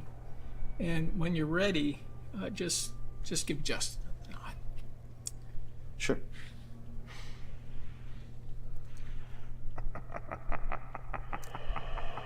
First Freddy appearance, so to speak. That is in the script. It's funny because Vin said he didn't picture how that was going to play, but once he saw it edited, he's like, "Oh, okay." I was like, "Yeah, no, it was just like Freddy laughs from off screen. It's odd," and he was like, "Oh, okay." I just wasn't picturing it for some reason. Interior rundown shed, Honey Island swamp, night. Look at this All 3 smooth survivors, motherfucker Andrew, right Rose, here. and Michael, are all regrouping after. Dude, Revis is an attractive man. Good for him, bro. He should be slaying them left and right and getting all the acting gigs. That's a young Denzel right there. Come on. Let's give him some credit. Victor Crowley's last attack. We can't keep this up. Do you both hear me? We can't keep doing this. Thanks for coming, Mr. Venom. I appreciate it. Appreciate the nice words, too. Thank you very much. The hidden disappointment in Ron's performance trying to hide that he's really Freddy is amazing. Thank you. Yeah, he really did a great job. We run, we hide, Crowley Okay, find. so I'm going to back it up just a little bit, just because a few people got it. I'm not sure how many people did. But when I wrote this dialogue, he's mentioning Victor Crowley, but all of this shit applies to Freddy. Like, that's the whole thing. He's actually talking about Freddy. Like, that's why he's able to pull this role off for Hatchet so well. It's because he's essentially talking about Freddy, an unstoppable killer that he's faced in the past. So keep that in mind as you listen to the dialogue or monologue here. We can't keep this up. Do you both hear me? We can't keep doing this. We run, we hide, Crowley finds us, Crowley kills someone. I mean, that's the sick joke of this whole situation. We're trapped in a swamp, full of hiding places, but there is nowhere to hide. Not from him. Nowhere to hide. Not from him. May not be a swamp, but the swamp of sadness that is your mind. Not even walls keep him out. So what's your point? My point, Rose, is if we can't hide, why are we still trying? We can't just wait around for that freak like you two did. That's what got my sister killed. I can tell you one thing for sure. If she were here with us now, she'd agree with me. He was pushed into a jet engine and he still came back. He's cursed to come back every day like new, remember? If you guys didn't know, that's what happened in Victor Crowley, the fourth Hatchet film. That's how it ended. He was pushed into a downed airplane's jet engine and destroyed. But he comes back new every single day. But the movie ended with everyone being sprayed with his blood, and then it like cuts to the credits. So that's what the reference is there. Yeah. Yeah, well, if there's a curse, there's a way to break it. Otherwise, he kills, he dies, he just keeps coming back. More people die. Good people. Like Heather. Okay, like Heather. Just so you guys know, my reasoning for that line is he's not talking about his mom. In the script that he had to memorize, his girlfriend's name was Heather. Just so happened to be. That's why he catches on it just a little bit. Because, you know, it's his mom's name. And he, you know, that's why he's like Heather. Because it's his girlfriend in the script. But obviously he's got a deeper connection to that name. So that's why that happened. Real quick, let me check in. Somewhat Dweeb says, if there's ever a Hatchet 5, Miko legally has to portray a character in it. We've talked about that behind the scenes. We're like, how funny would it be if, like, we snake eating its tail, that whole thing, where we make Hatchet 5 happen and Miko stars in it just because of this film. Dude, I love the breakdown talk. This is the stuff I like to hear. Yeah, Lives Beneath the Bay Productions. I appreciate that. A lot of people enjoy this. Clearly, a lot of people. We have more people in viewing right now than we ever have for our projects or for our episodes outside of Dylan's New Nightmare. Which, by the way, we got up to 538 people watching all at once for the premiere, and that was fucking awesome. So thank you guys very much. The Martha moment. Mikey, you're not wrong. Fuck. You just cheapened my own writing in my eyes.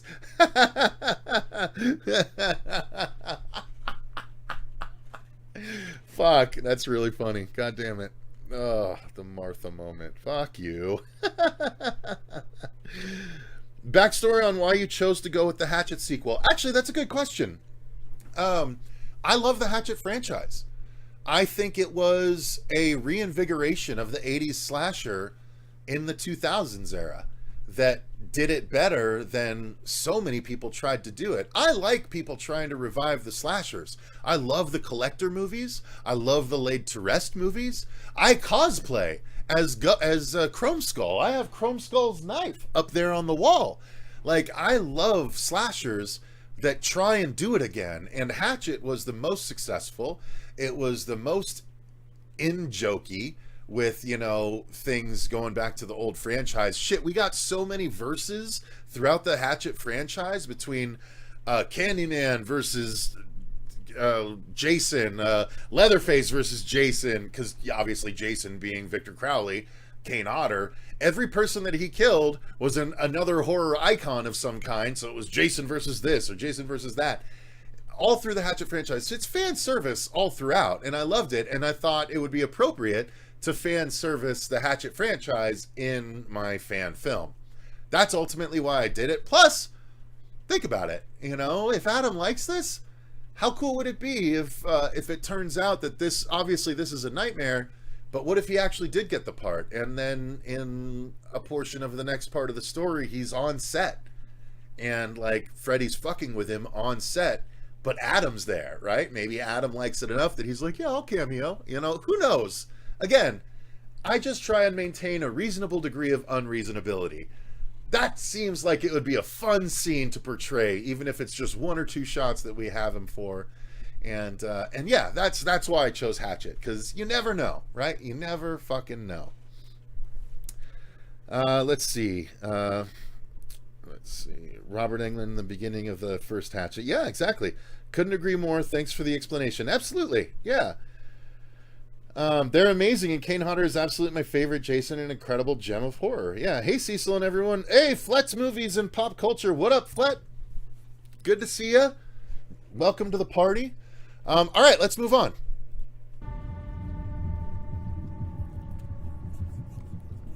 So originally, I will say, my idea for this was he would be distracted as the light turned on. So it turns red. My goal was to have it flip from red to green, like it's just a stagehand testing the light, but the red to green fucks with Miko. But it was the light that we had, you had to like scroll through the colors, and so we couldn't have it just switch from red to green in one shot. So we just kept it kind of like this, it just as kind of a distraction, like partial Freddy. He's like, whoa, you know, he heard the laugh. He's worried about what might be coming, so it distracts him for just a minute.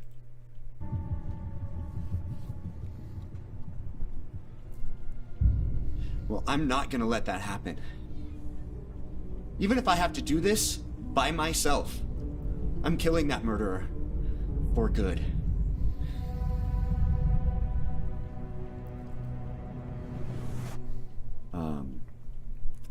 Is that okay? I love that changeover. Miko's changeover right there is so good. Like, I'm sorry, but him delivering that serious line and then, like, literally just looking off to the side for a second. Well, I'm not gonna let that happen. As a reset. Even if I have to do this by myself, I'm killing that murderer for good. So intense. Swallow. Looks to the side, pulls it back. Is that okay? I fucking love that. It's so good. And then blank stares. I can try something different if you want me to. Oh, I think we've all seen. Enough!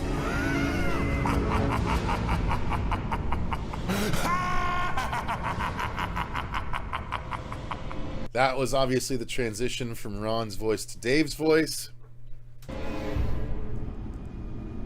And this was the most... So this was kind of the most fucked up way I could see this scene. Like, we've seen people actually slit their throats. We've seen people shoot themselves on camera. But what we haven't seen is someone fucked up right in between them, getting sprayed by their blood and never having their smile fade. That's the newness I was going for. So Ron, right in the center, he's literally getting showered with blood from unalivings on his left and right, and it never breaks his smile. That's the disturbing that I was going for with the and that's the reason I did this the way I did this.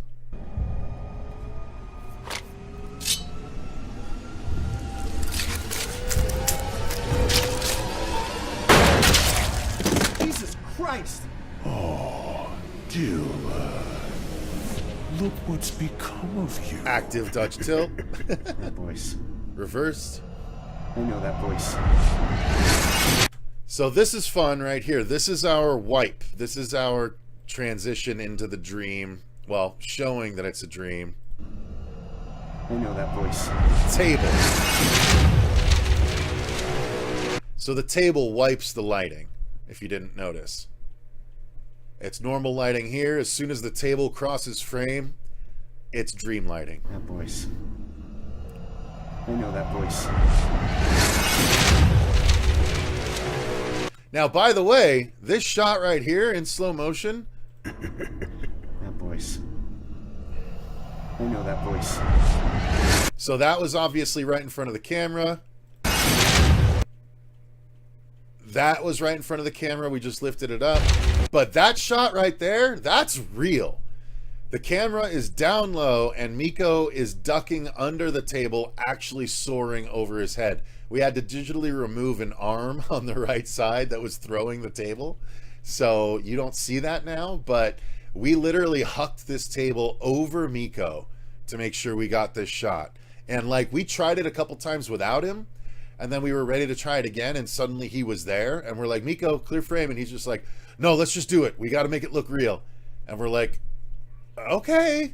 And we're like, guys, make sure you do it right. And there was a funny instance where there was a false start for one of them that's in the behind the scenes special. We watched at the end of the Gathering of the Ghouls presentation, and you see them almost huck the table, and like they stop and have to like run and grab the table real quick before it hits Miko. Yeah, so this was a real life dangerous situation where the table is being thrown over Miko.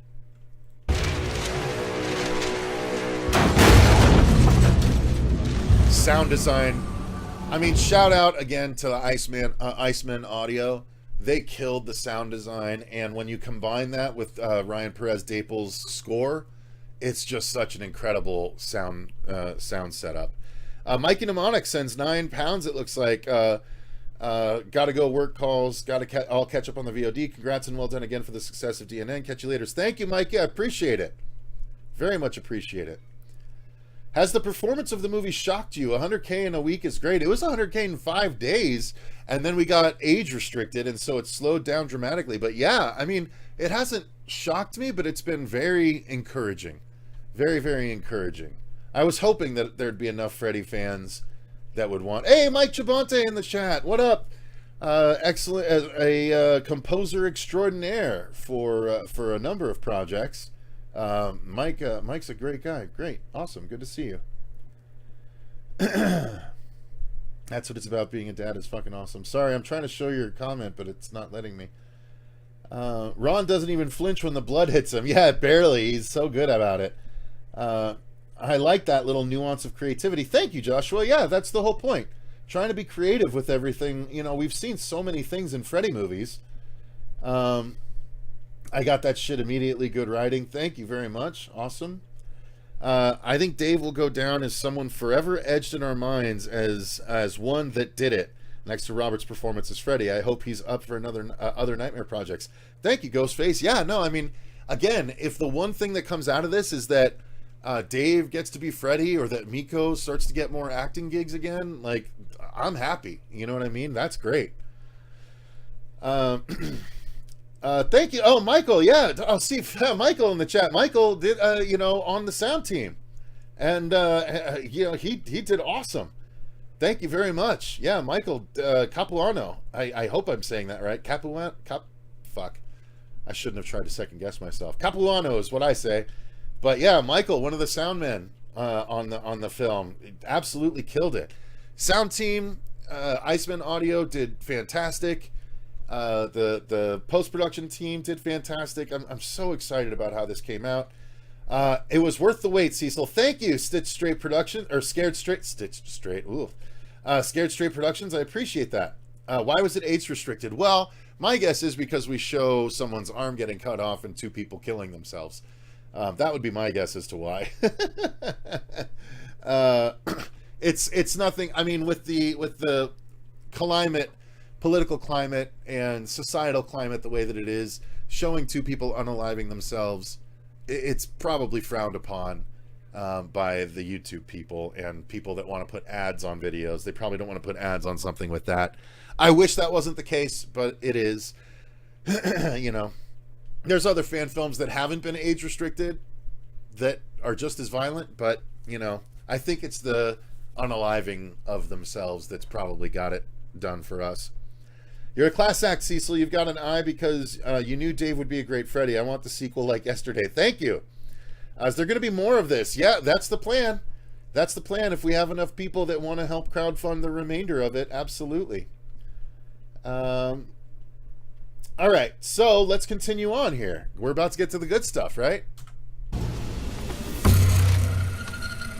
So the reason I did this, I wanted the reveal shot, of course, but the reason I had the cracks and the cricks and everything is because, to me, this is the first time Freddy's been able to be strong enough to manifest in human form, even if in a dream.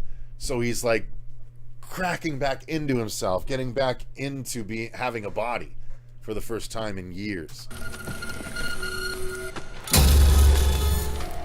Obviously, the paper's still falling from the desk and everything. Tried to add that little detail. So you can see behind him, instead of Hatchet, now it says Freddy's Nightmares, and it's Death Auditions, and it's Freddy instead of Victor Crowley on the right on the banner, if you didn't notice that. It's tough to see, and you're obviously focusing on Freddy instead, but that is, the casting is crossed out, and it says Death Auditions instead. I think you can see it in another shot a little bit later, a little bit better, but... So, yeah, this is Freddy about to wipe himself off. Love that.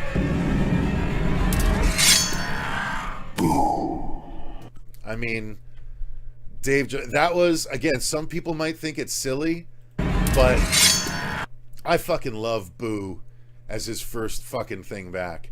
Because Boo is such a thing you'd say to scare a kid, and it's also something that, like, when you're so confident and your deviousness and your scare factor that you can just go boo and people will be like, oh fuck, like that's really, like, to me that's pinnacle scary. So that's why I went with Boo instead of I'm back or Miss Me, right? A lot of people were thinking I should have done Miss Me right there, but that's just lifting Wes's dialogue.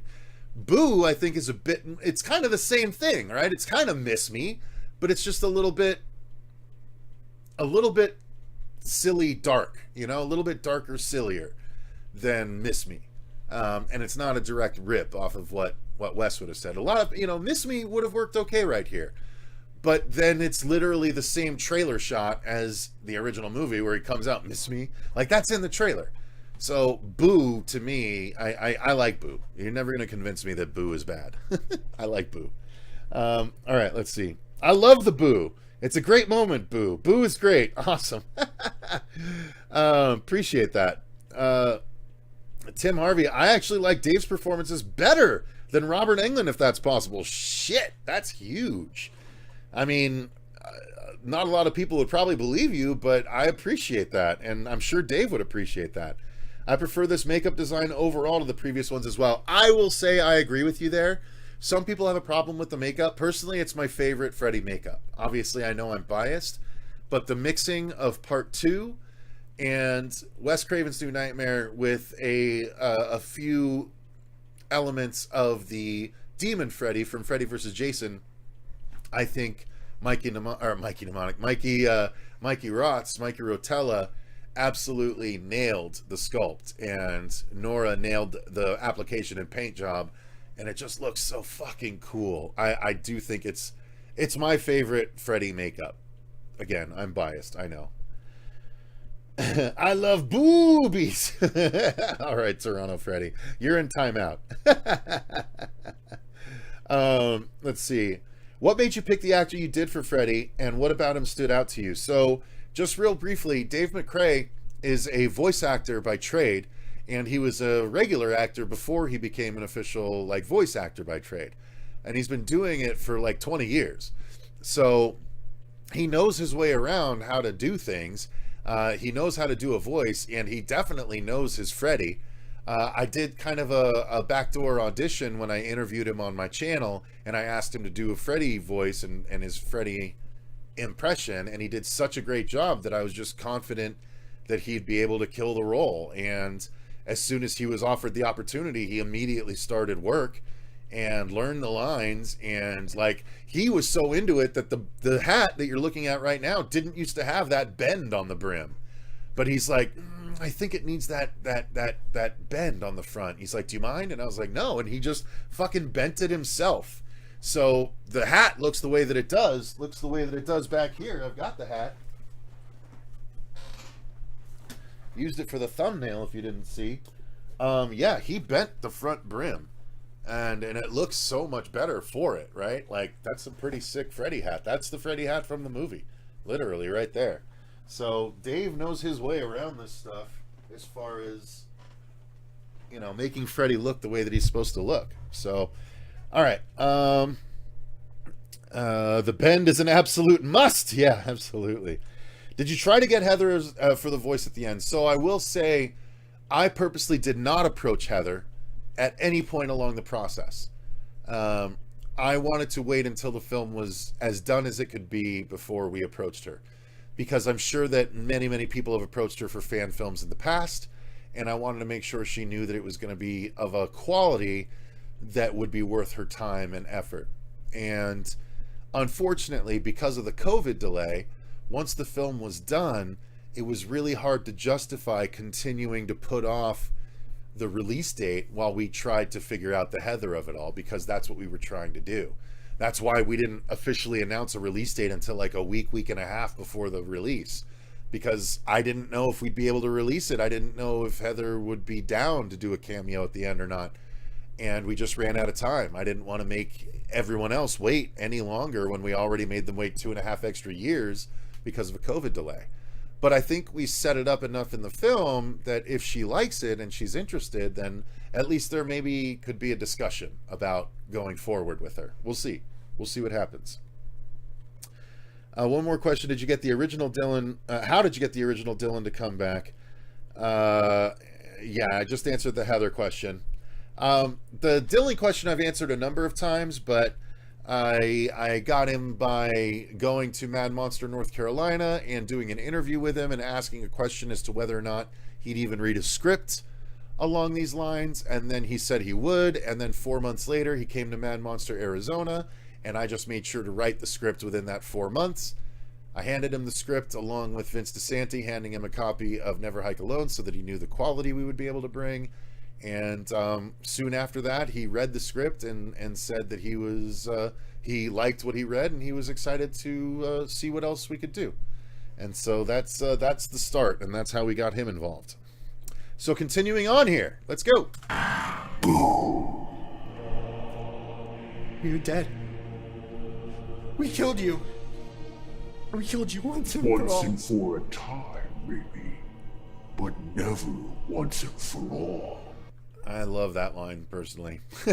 I know it's cheesy for some people, I'm sure, but we killed you once and for all, but once and for a time, but never once and for all. I love Freddie saying that, personally. Again, I wrote the script, so I'm partial, but I'm a big fan of that line. Face it, Dylan.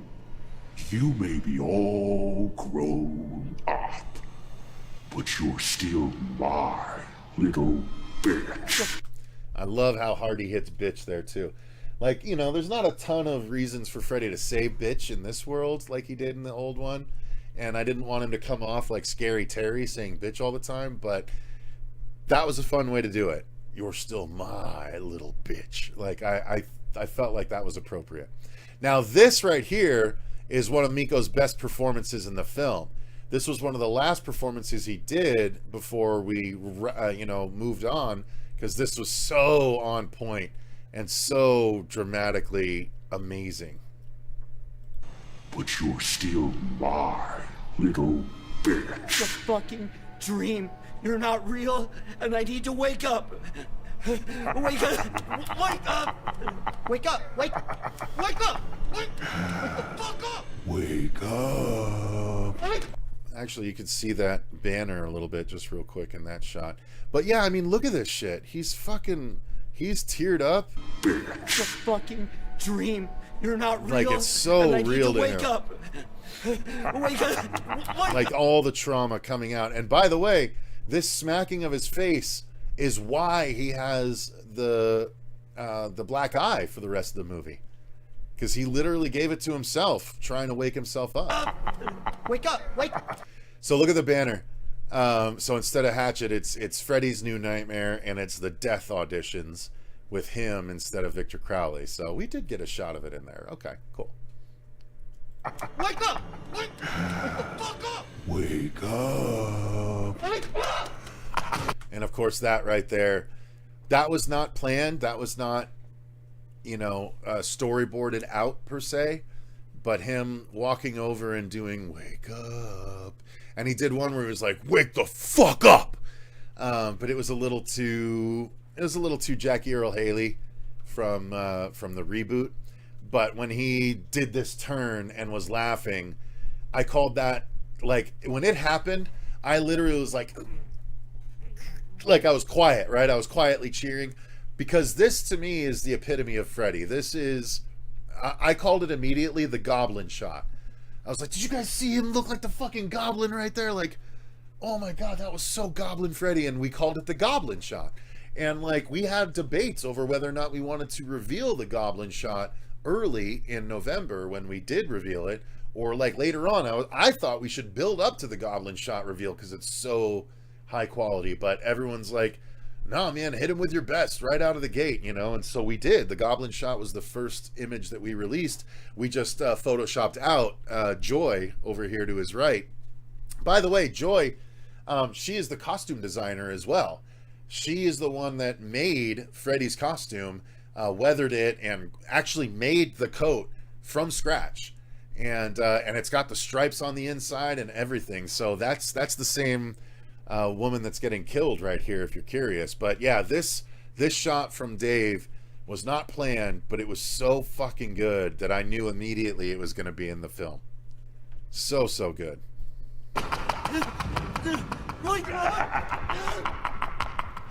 Hey, Dylan.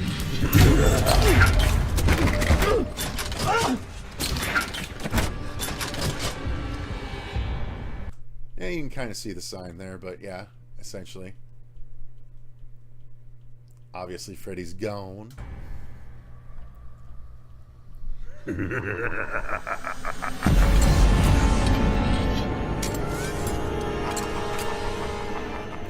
That was the one shot I was concerned about, and obviously the more time you spend looking at it, the better you realize it could be.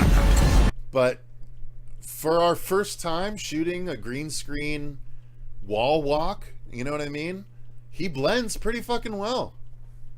It's funny if you're curious about literally how we did this, if you go back and you see Miko performing, you see the green screen right here on the left.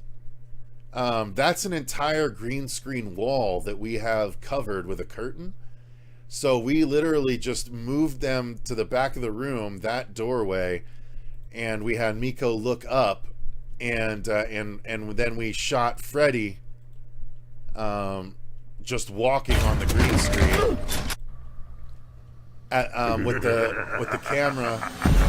with the camera basically at the same angle as when we shot him on the green screen, the same angle from the distance from the wall to make it match. And it came out pretty good. The special effects team did an excellent job.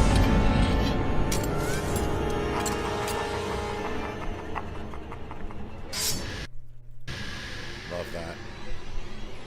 This was one of my early sketches. This was what I wanted to be the poster, because I just love the idea of them being on two different planes face to face. And then, like, just imagine the Dylan's New Nightmare logo in the top right there. Like, that's what I wanted as a image. But so the digital replacement on this, just so you know, Freddy's on a scaffolding, like a bright yellow scaffolding right here. And they digitally removed it and just replaced it with sweater. But there's a giant yellow scaffolding from right where his arm is and below. And that's what he's laying on to achieve this shot, if you're curious. But they removed the scaffolding and re-added in the sweater to make it look like it was stretched out. And it works really well. Works really well. The fun thing is this shot, this close-up shot. Hang on. Right here. So that shot, bless America. Right here, yeah. So this shot was actually shot about 2 to 3 months later when we went out to California to shoot the driving scene. I took my portable green screen and we set it up in Ben Meredith's garage. And we put it up, and I was like, I know we got a plate of the wall beside Miko when we shot on scene. We need to mimic the red lighting. So we brought out a light and we brought out a red gel. And then this glove right here, this is the only time it's not Dave. This is Vince's arm. So technically Vince got to play Freddy one time. So he's played Michael Myers in The Spirit of Haddonfield. He played Jason in Never Hike Alone. And now he's played Freddy in Dylan's New Nightmare, technically. But yeah, that's Vince's arm and hand. And we are in Ben's garage, not on the same set that we shot everything else around this scene. And it works, it folds in pretty damn well, if I do say so myself. Little piggy. We never got to play our favorite game. Skin the cat! And that transition is something that I always had planned. I've been talking about that for years, trying to explain to people how it's going to work. Skin the cat! I love this. I think this, yeah, he was composited way better when he's already standing than when he was walking, but the wall walk is still really good. But you can see here, so we're tracking him, and you see Freddy's glove come down real quick, right here, and just get the back of his shirt. Right, so that's where the slashes come from on the back of his shirt. You see his glove just at the very end, grabbing his shirt as he wakes up, and that roll, that 180-degree roll, that's something that I've been talking about for years, and I was explaining to Vin how I wanted to do it and stuff, and then he ended up doing something similar for Never Hike Alone 2, without realizing it, and it's great, it's awesome, it works really, really well.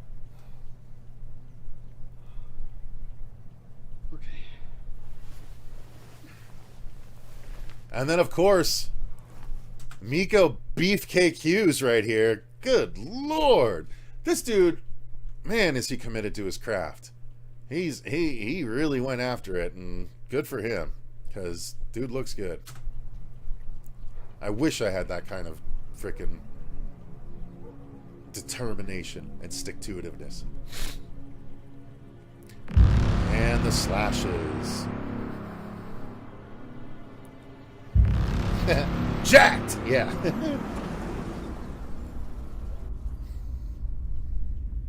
Dylan?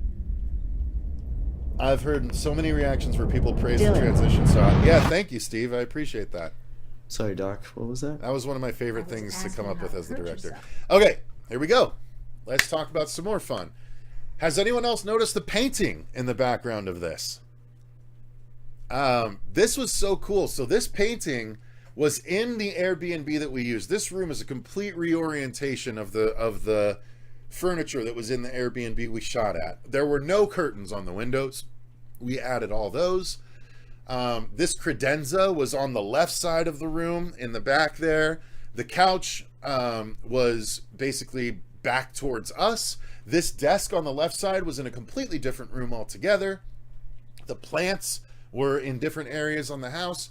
This was heavily set dressed. Her diplomas on the wall, we created those and printed them and framed them. But this painting was here. It was on this wall. And if I recall correctly, it was the darkness on the bottom and the white on top.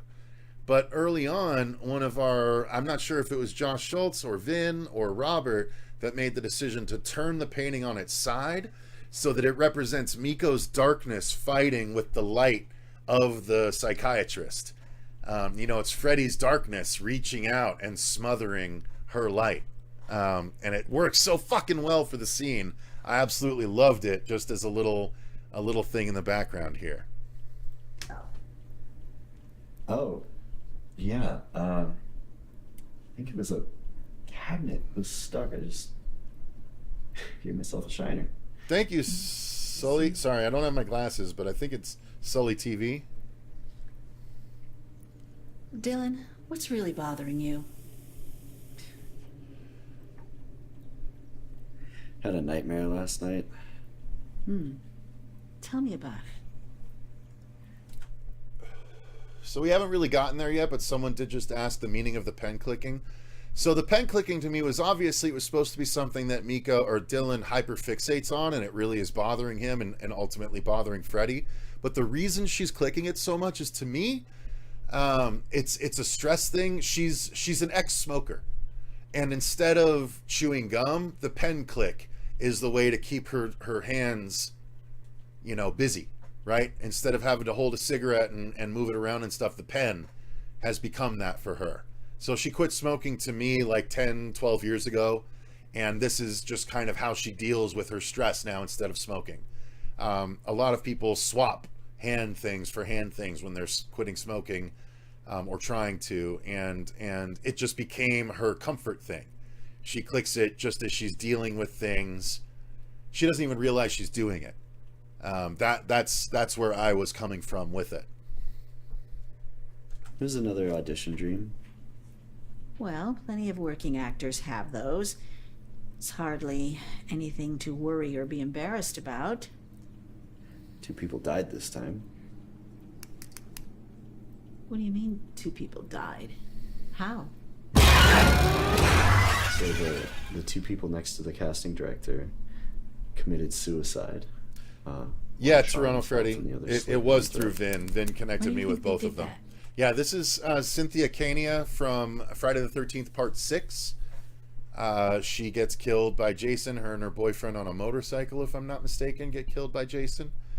And she was recommended by Vin, just like Ron was.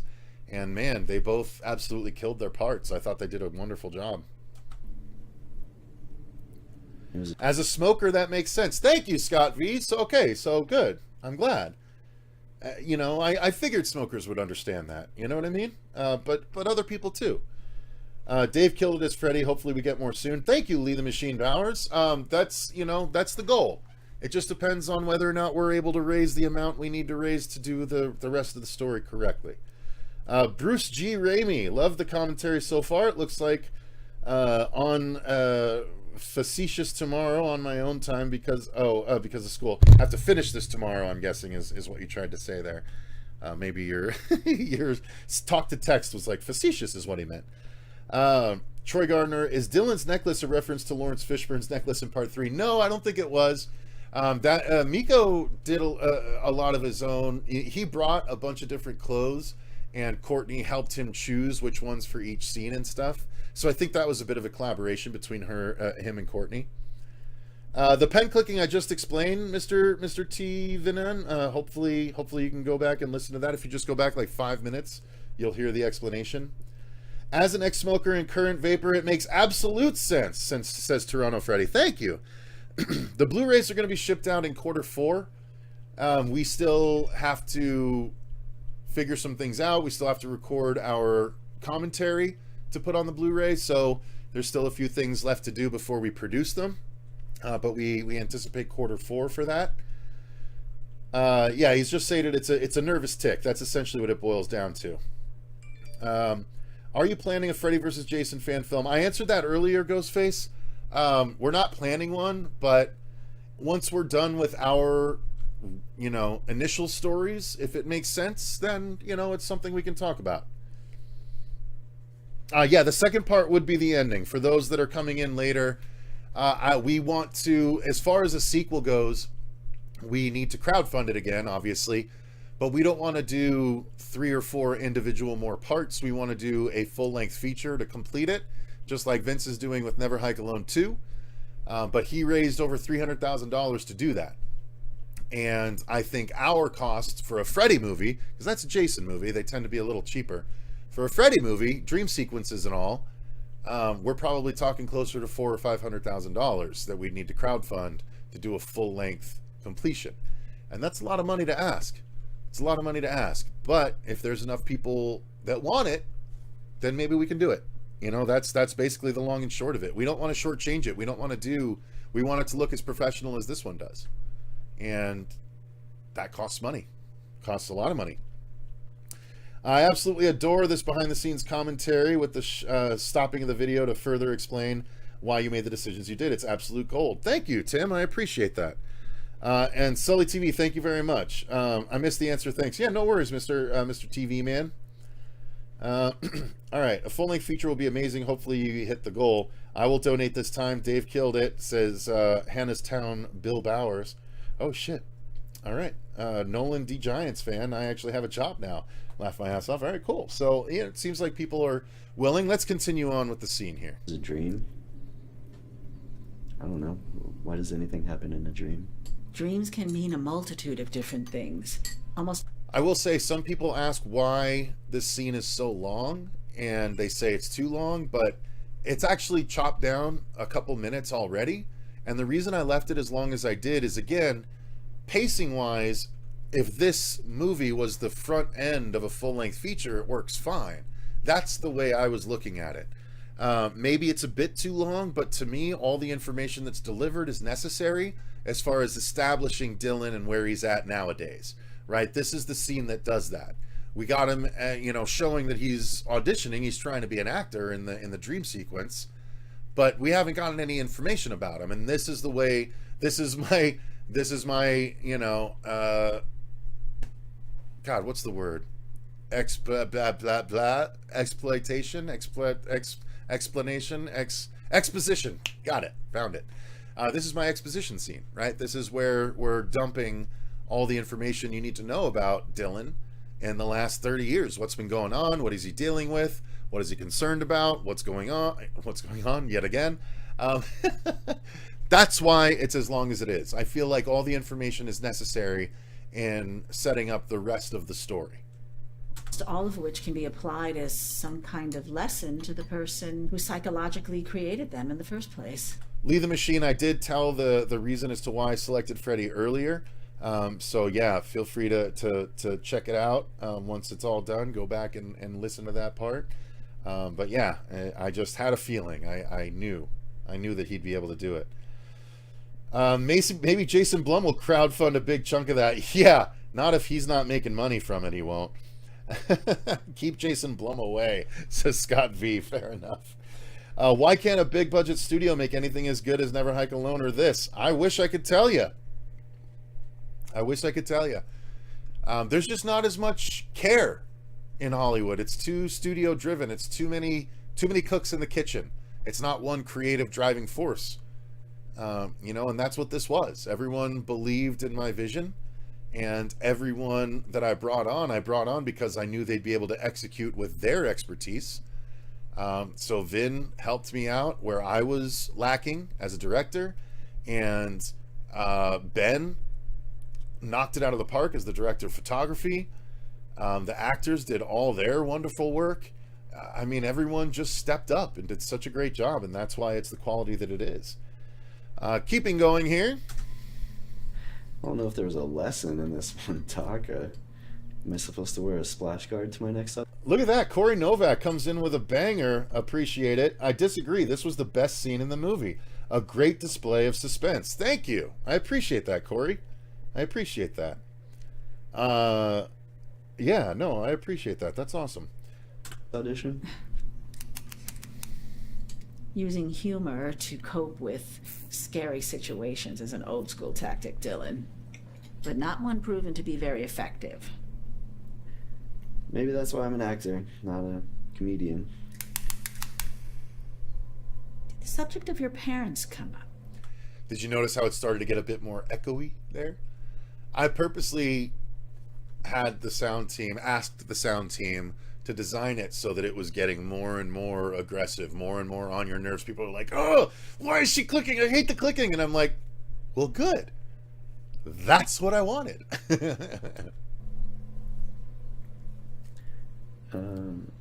Yeah, the casting director recognized me from when I was a kid. He was asking about my dad. And your mother? Did he ask about her too? Yeah, her too. God, I love that. This score, oh man, Ryan Perez-Dapel did such a good job. Listen to this. Listen to this score coming in. There's this overtone, this that comes in, and then as he gets pressed, there starts to be like a little like just this jangle on your nerves.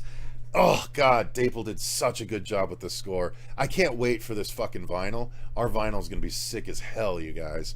Vinyl available on the Indiegogo campaign.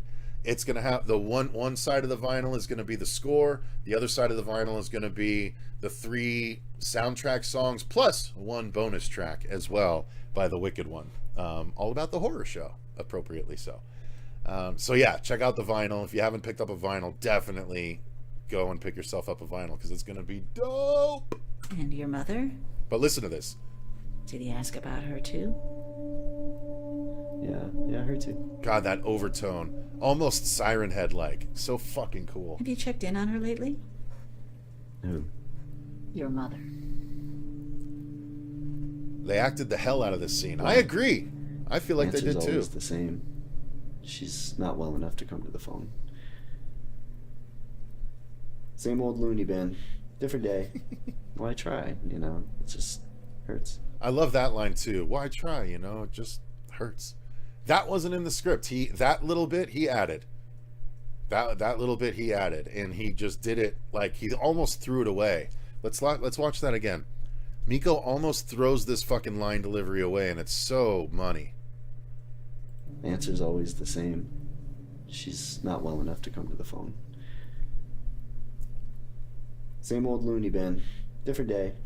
Why try? You know, it just hurts. God, it's so natural. He's so fucking natural. Ugh.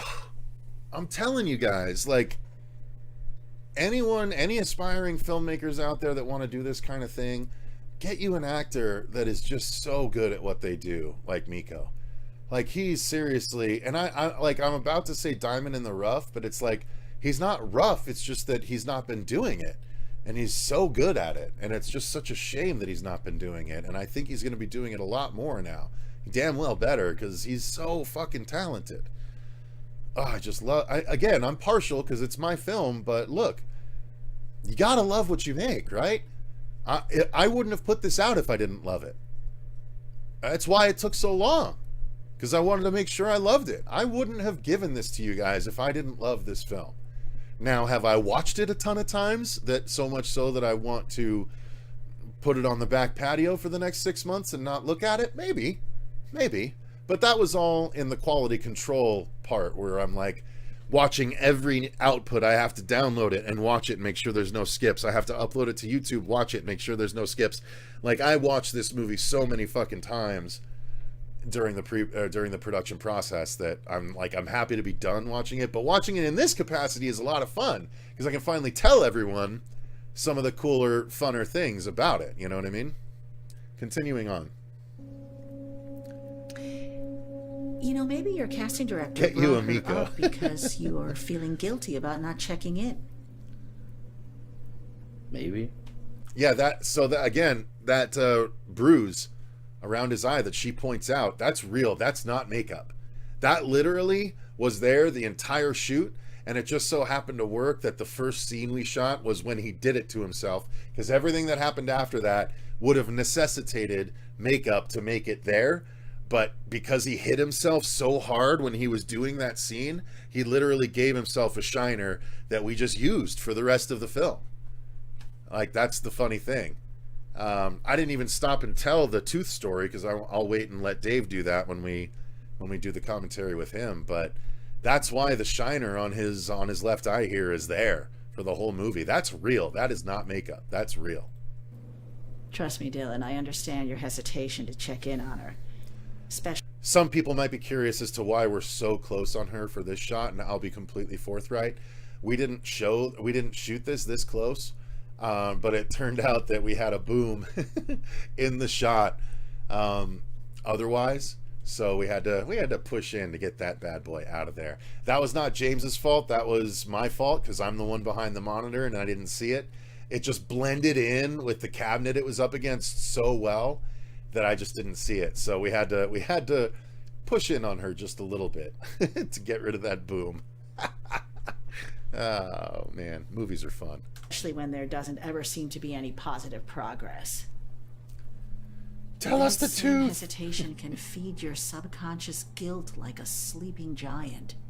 That guilt can slowly build up over time and eventually, in most cases, come exploding out at the most inopportune moment. The very act of checking in on her to see how she's doing can act as sort of a pressure release valve for your guilt. That way, even though you may continue to get the answer you're not looking for, at least you tried.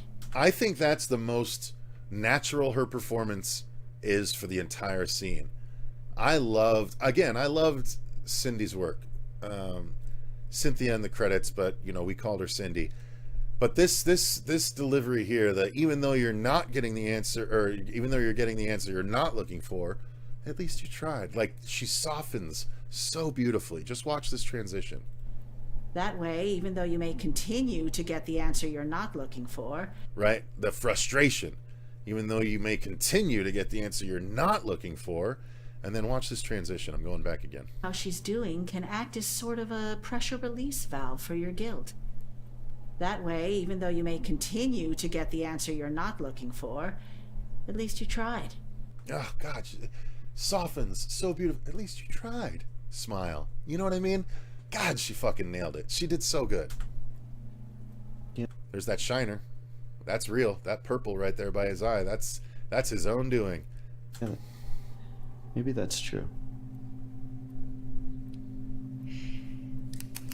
Taking a little break for the notes real quick. I'll save the tooth story for Dave for when we do the commentary with him.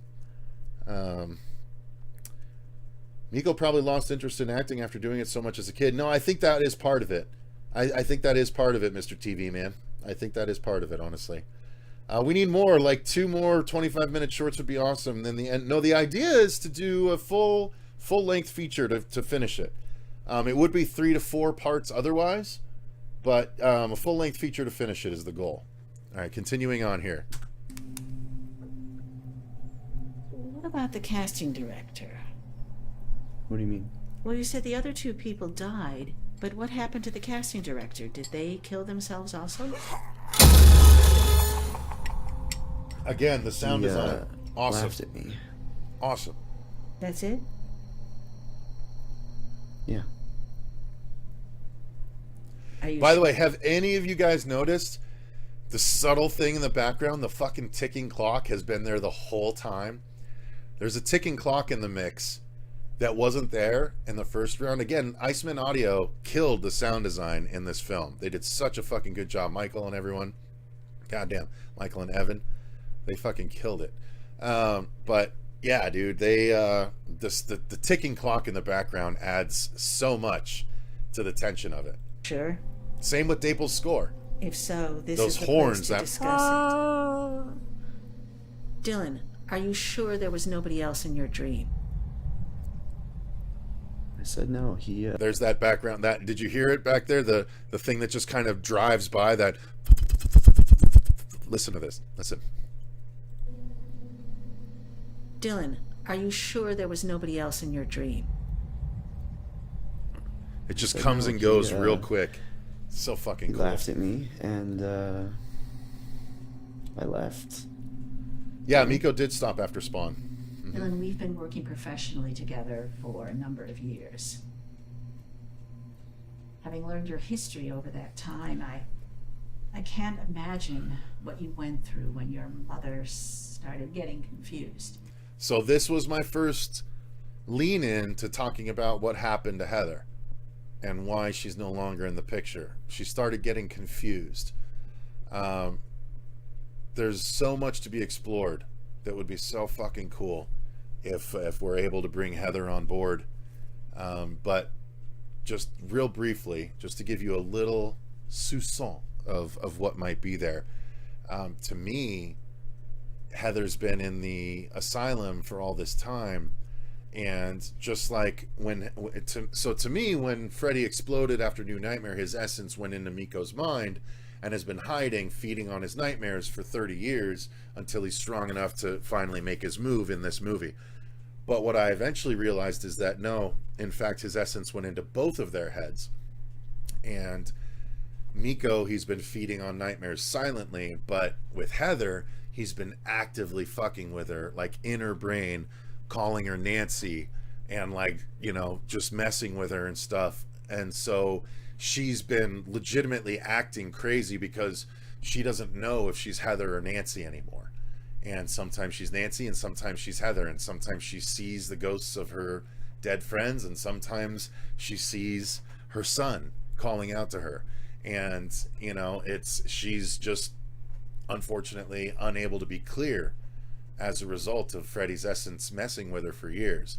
And just to get to the end, the reason why she finally calls, is because Freddy has come out into the real world to go after the psychiatrist, and when that happens, Heather's mind clears for the first time and she remembers everything, and so she calls Dylan.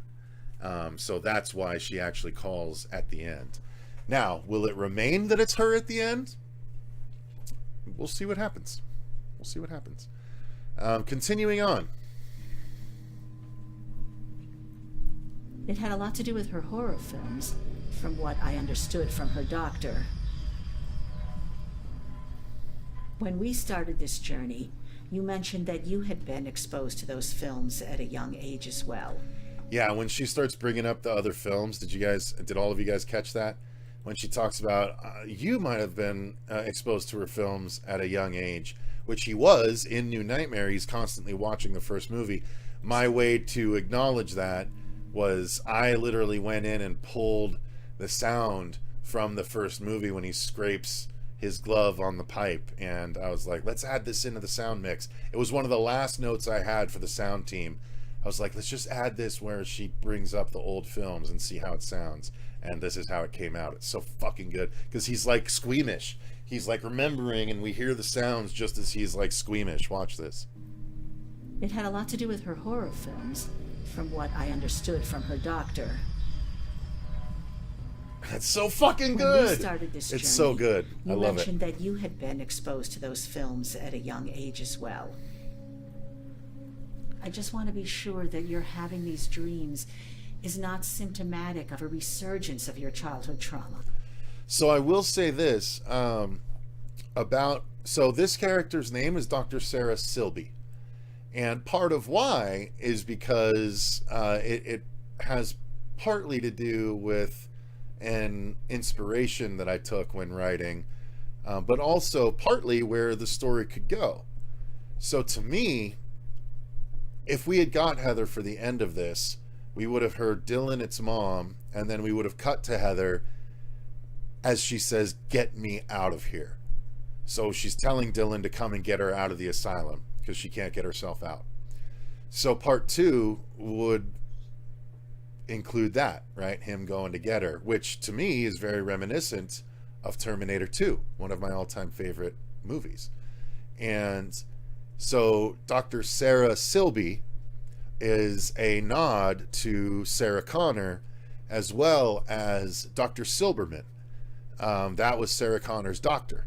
So Sarah Silby is Dr. Silberman and Sarah Connor put together. Little fun thing for you guys. All right, so continuing on. Oh, another thing about her though, originally we attempted to approach Lynn Shay for this role because I would have really loved to have had Lynn Shay reprise her role as the nurse from New Nightmare that helped Dylan, right? She saw what was happening, and to me, after Dylan disappeared, she was so like engrossed in what happened and trying to find out and trying to help this child because she finds out that the mother was taken away to an asylum. So she leaves nursing and joins psychiatry and becomes a doctor and eventually becomes Dylan's psychiatrist for the next 20 years. So that's what the attempt was. Unfortunately, she was unavailable considering Lynn Shay is super busy and still very much in the limelight. So yeah, she was not able to come play, but that was the original plan for Dr. Silby. Okay. All right. Terminator 2, I knew it, says Tiffany Shank. By far the best scene. Oh, hell yeah. I love the T2 references. Oh, nice. I love that. My favorite Terminator. Yep. So there you go, guys. That's some of the, this is all the hot poop that you're getting with this commentary. Of your childhood trauma. Oh, they're not. Another great delivery. Well, they're not. Are you getting your rest? It's been manageable, Doc. I think I have it under control. All right, well, I'm going to have to trust you on that, Dylan. But please, promise me that if anything changes, if your life starts to be affected... Just zones out again. Call me. Hyper-focusing on the pen. No way.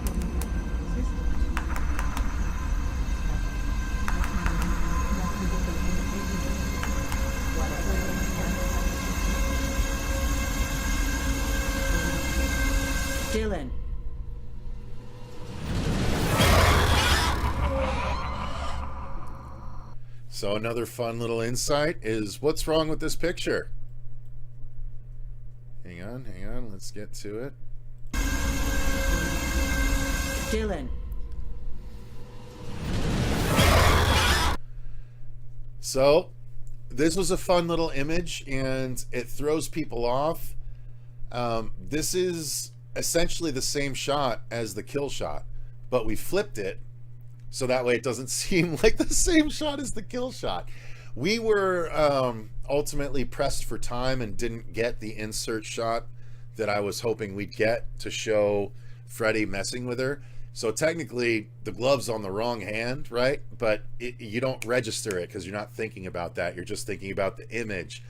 But the fact that we flipped it just makes it different enough that you don't realize it's literally the same shot as when he stabs her at the very end. It's just an image. It's just Dylan's premonition, right?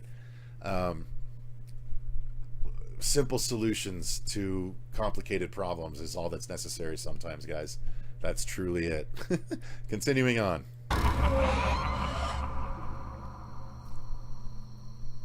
No, I think I'm okay. Scott V. Fortunately, it's a our realistic time is up. therapy scene. I zoned out mid-session. We're going to have to pick this up Okay, Steven caught it. Wrong hand for the glove, right? Okay. Yep. next session. But let me suggest in the future that you don't wait until the end of the session to bring up something that could have tremendous implications for your mental health. Yeah. No, that's fair. You got it. Nightmares first next time.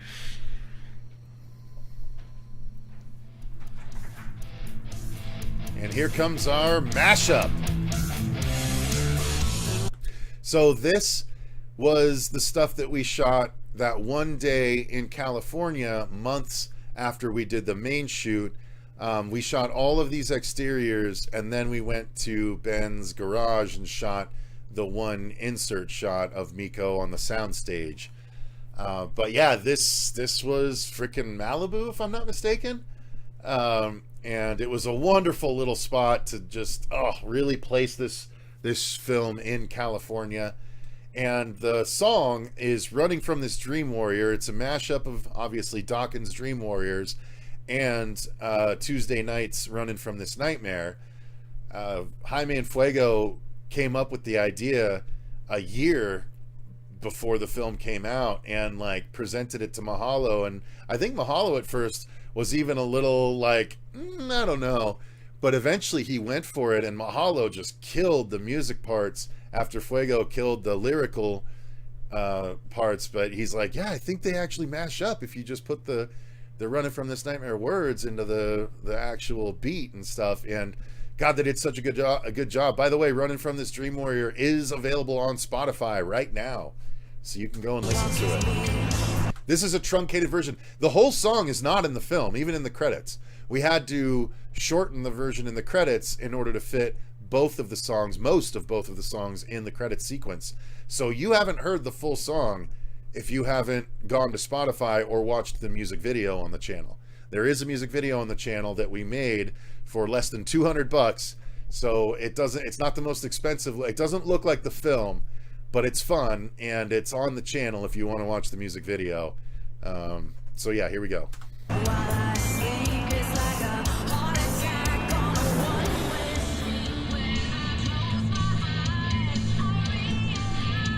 Yeah, this is Nancy and the Nightmares. This is Fuego and Mahalo and Mooch and Bird, Roberta.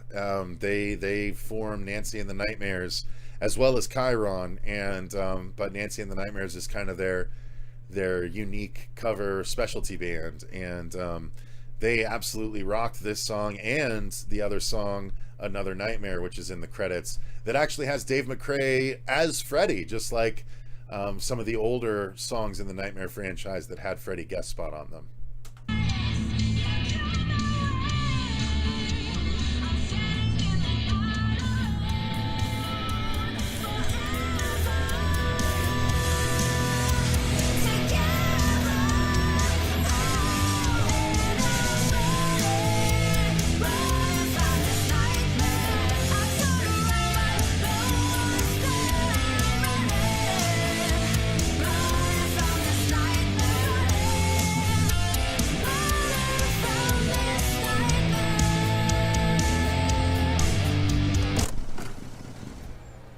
awesome. So this is Dylan trying to figure out if he wants to try and call. Some people scoff. A lot of people haven't noticed, but the clock goes from like 1 something to 5 something by the time he gets home. And to me, he just ran a bunch of errands off screen. That's as simple as it is. Obviously, Burbank Psychiatric Care, that's meant to be where his mom is. And this little piano theme, again, by Ryan Perez Dapel, was really awesome. Burbank Psychiatric Care. And there's this, he made like this whole Heather and Dylan theme here. Listen. It's kind of Last of Us-ish, which is part of why I like it so much.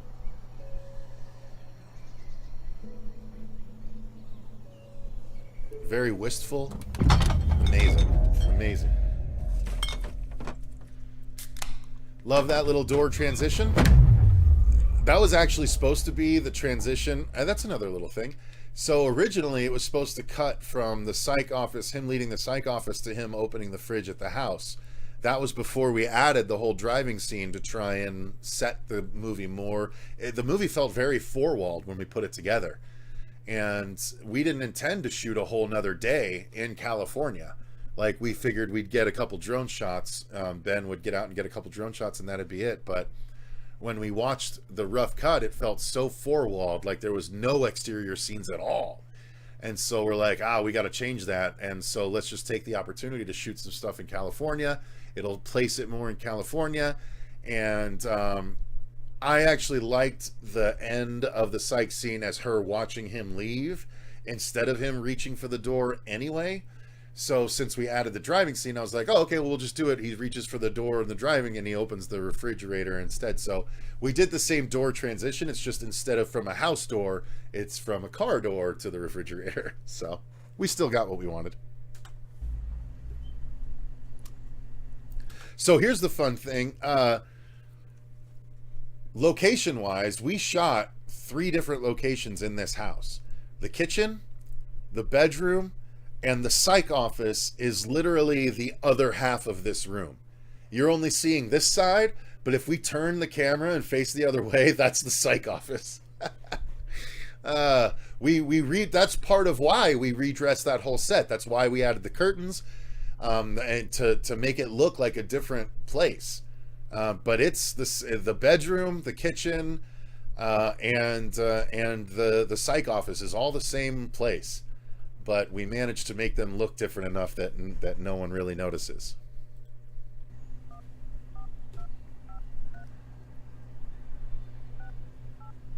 Someone says, too bad the psych ward wasn't called Weston Hills. But Weston Hills is in the movie franchise. That's why. Like someone, CP also said that he wanted to see Hypnosil. But Hypnosil was in the Freddy movies. This takes place in the real world.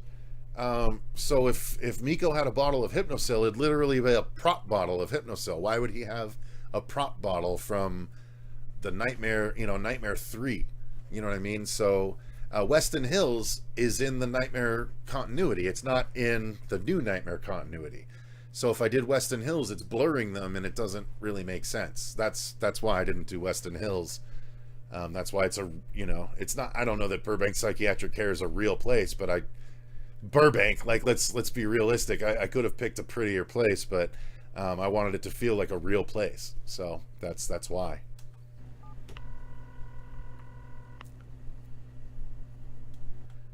No, running from this Dream Warriors just because it's running from this nightmare mixed with Dream Warriors.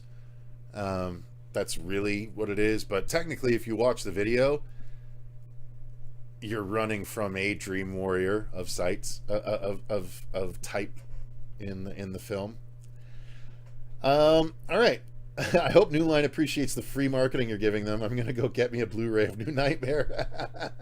That's a good. I mean, you gotta have it if you're a Freddy fan. You gotta have New Nightmare. Pandora's Box says, "Hey Cecil, just wanted to ask. I know there has been people asking about a sequel, but would you ever consider doing a feature length for a prequel? A Freddy prequel? No, I know a lot of people want that. Honestly, if you want to see a Freddy prequel, go watch Paul Bailey's film, The Last Dream of Detective Morgan, I think. I'm not sure if that's the detective's name, but The Last Dream of Detective will get you there. Paul Bailey plays pre-death Freddy Krueger, does a prosthetic on his nose, does a great job. Go watch that. You know, he did a good job. You know, the film could have probably been tightened up in my filmmaker opinion, but you know, people are loving it, and with good reason. It's a high quality film. So if you want a prequel Freddy, I would suggest going to check that out. It's not an arena I would want to play in, Freddy wise. I wanna take it going forward. I don't want to go back. Too many people have gone back. They did that in Freddy's Nightmares. They did it a little bit in the 2010 remake. I don't want to retell stuff that we've seen just in a longer form. I would if that's what a studio came to me saying, hey, we saw Dylan's New Nightmare, you want to do a 10-episode Freddy prequel? I'd be like, fuck yeah, let's do it. I'm about it. But it wouldn't be my preference. All right, continuing on. Detective Coleman, thank you. Not Detective Morgan. I got almost every word of it correct. The Last Dream of Detective Coleman. There you go. And direct your call? Okay. Why is he dialing the number when it's stored in the cell? That's a good question, Toronto Freddy, and I do have an answer. So watch him dial. So to me, when he's dialing instead of just calling it, what he's doing is it means he's called the number before. It means he's dialed it before, because he's not looking up the number, and he knows the number.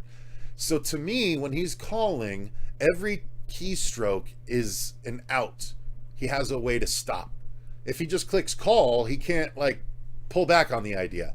If you watch, he actually pauses like 4 or 5 numbers in and then finishes it. And to me, he's pausing because he's not sure he wants to complete the call. He doesn't want to get disappointed again when he calls. So that's why.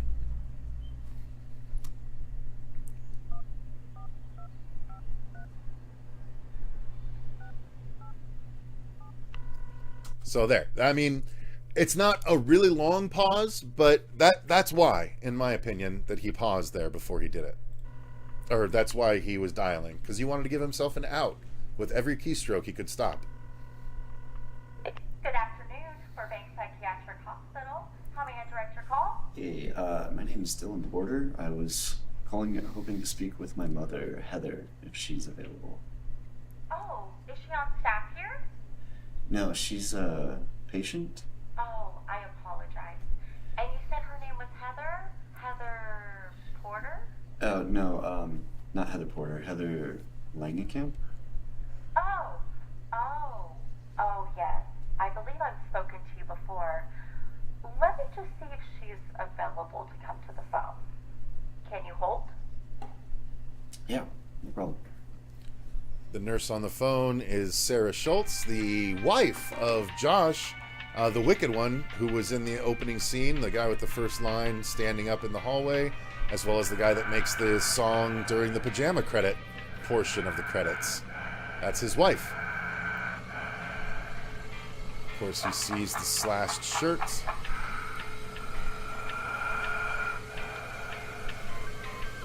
Again, wonderful sound design. Fuck. Hello? Mr. Porter? Hi, yeah, I'm here. But why exactly did you put Heather in the ward? Because... Not feeling up to coming to the phone. So, again, I'll tell you exactly why. Well, A, we didn't have access to her.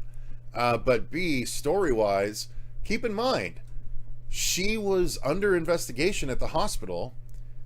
A murder happens. Her son disappears. Then she disappears without ever giving an explanation while she's still under investigation. Cops are on their way.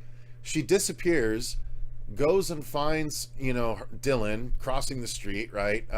Being held up by Freddy's claw, and eventually follows him into the dream world by taking a bunch of sleeping pills.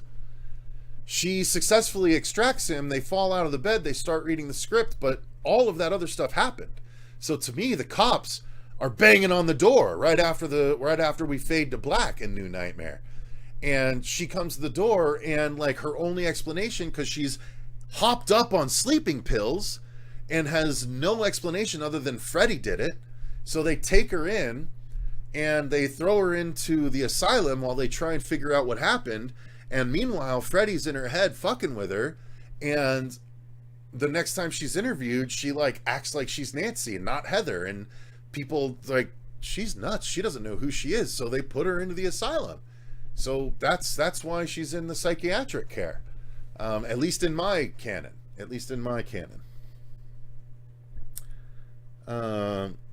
Let's see here. Is this a nightmare scene? Freddy's laugh. Oh my God, Cecil, that makes so much sense. You're awesome at continuing a story. Thank you. Thank you very much. Mm-hmm. If you want to try back again in a few weeks, we can see if she's feeling up to it then. Yeah, of course. Can you just keep me posted if anything changes? Of course, Mr. Porter. You have a good day now. Yeah, you too. Thanks. Fuck you, Freddy. By the way, how do you like the pool shimmers on the ceiling above him there? Is that good framing or what? I think we moved the trash can into the middle of the kitchen in order to capture those. But it's just such nice added detail. Here, if you haven't seen it, just watch the dancing lights on the ceiling above him. That's just pool reflection coming in through the window that we just made sure was on camera when we did this shot. Fuck you, Freddy. Again, production value. So you can see here, we don't emphasize the dream catchers, but both of them are there. The right one is obviously pretty dark, but you can see that was just a little detail. I didn't want to draw too much attention to it until Freddy grabbed it, but obviously Miko has been putting up defenses just in case, right? Just in case over the last 30 years.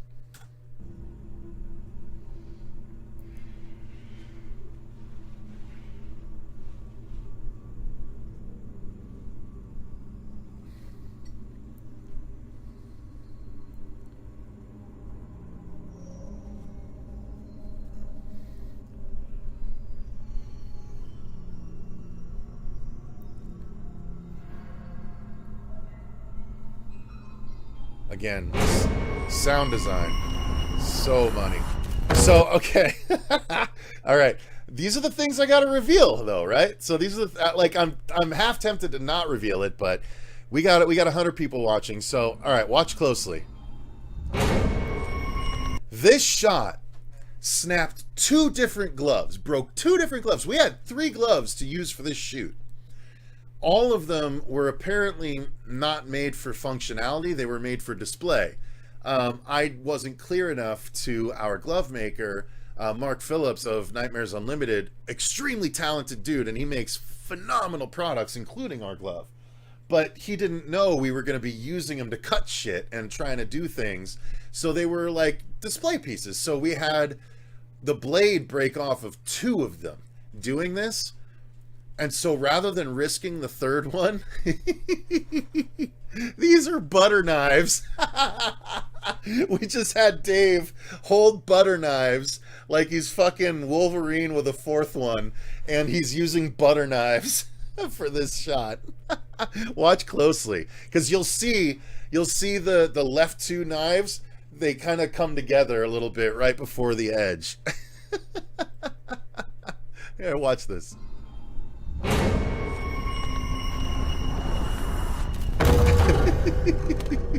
You'd never be able to tell. Like, that's only because I'm telling you that you can see that. But look at them closely. They're so much longer. You can see the shadows under the sheet, and they're so much longer than blades would be because they're literally butter knives. Look at look at how long those shadows are. Those are fucking butter knives. And you see the left one comes in towards the right one because they're not like spaced apart by fingers. It's just we're holding them like this, and so 2 of them go whoop.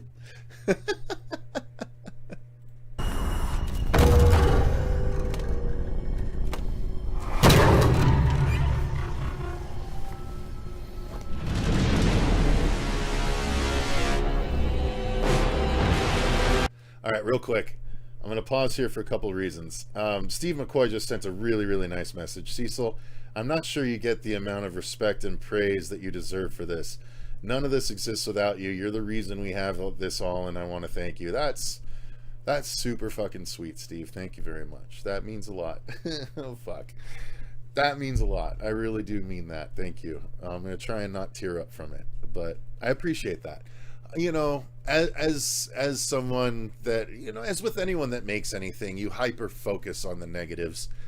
The positives are nice, but you hyper focus on the negatives. But the fact that people are appreciating it the way that they are, and the fact that people are enjoying this commentary / movie interruption, much more movie interruption than commentary, it's really awesome, and it makes me feel good.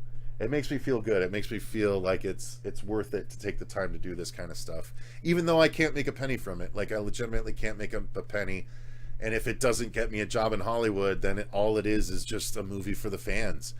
And if that's all it is, and people are enjoying it like they are, then that's still pretty fucking cool. That's still pretty fucking cool. All right, let's see. Yeah, what's with the butter knives? You trying to compensate for something, Mr. Kruger? All right, so okay, now coming out of the bed, we cut a shot. We cut 2 shots, as a matter of fact. So this shot continues all the way until he snakes out of the bed, and he comes right at the camera, and he actually almost eats the camera in the shot. But we cut before that happens. Right, so you see just the edge of his head as he's about to pull out, but we had him come all the way out, and then we got a side shot of him wriggling himself out, but it wasn't scary. It wasn't Freddy. It was like, it looked like a dude struggling to get out from the covers of a bed. And so I was like, what I ultimately wanted, like, I wanted to see him kind of slither out, like he was Snake Freddy from part 3 a little bit. And so that's the sound design that we put. You see him start to pull himself out, and here we cut to this shot. You can hear kind of a slithery him getting out, and then we just cut straight to him standing up into frame, and it's a lot scarier. Now, one of the things that Ryan did, Ryan Perez Dapel, our composer, did, I don't know if this was purposely on purpose, but this shot when Freddy stands up, one commenter mentioned it, and I noticed it immediately, but I loved it, so I didn't complain, and I've been telling people, but this is a Godzilla sting, 100%. Listen to these notes as he stands up.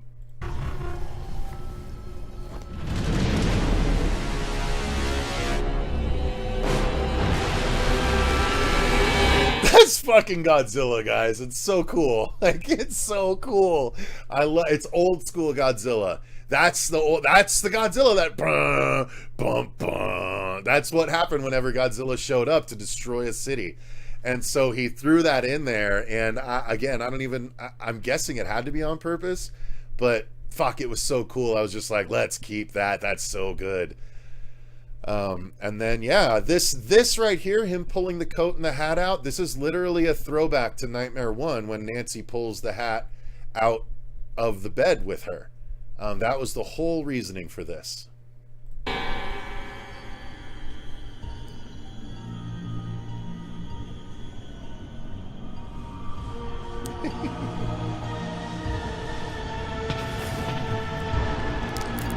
I love that too. There was some discussion on whether or not we should keep the shimmy. I liked the shimmy because, again, this is the first time not the first time, he was technically in reality briefly in New Nightmare, but this is the first time he's successfully fully emerged into New Nightmare. By the way, you can see the more patchy New Nightmare stuff on the back of his head than you can on the front. The front, it's a lot more closer to the older stuff, but you see on the back of his head, it's the more patchy skin ripped off of the New Nightmare look. So that's the blending that I love so much. But yeah, so Vin thought we should do away with the shimmy. He's like, it looks stupid. And then and I was like, well, let's add some cracks and see how that works. And so they added 2 cracks where it's just like, and I was like, yeah, bitch, that sells it. And I sent it to Vin. He's like, oh yeah, that works. So that's why this is done this way.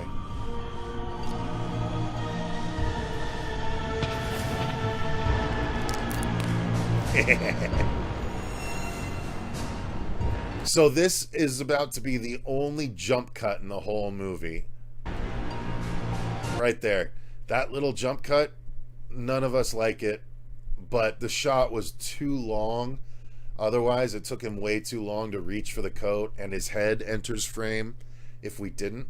So the jump cut was the easiest way to kind of avoid it. But you can see how long the shot would be because it takes him a while to even grab the hat even here. And we cut around some blank space already with the jump cut.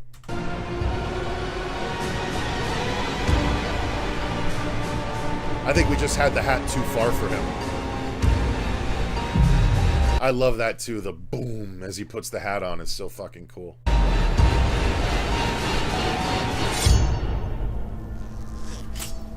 So, sound design is king, guys. He never actually touches his hat here, right? Because the brim is bent. So there's no brim for him to run the finger blade across. So that's just like a zipper and then the shing to sell it. Because without it, it looks so weird. He just goes shing, you know, and he just moves his... So, like, I was like, we have to add the sound. He's not actually touching the brim, but you won't see it. But yeah, that's just sound design. He doesn't actually scrape the brim of his hat here.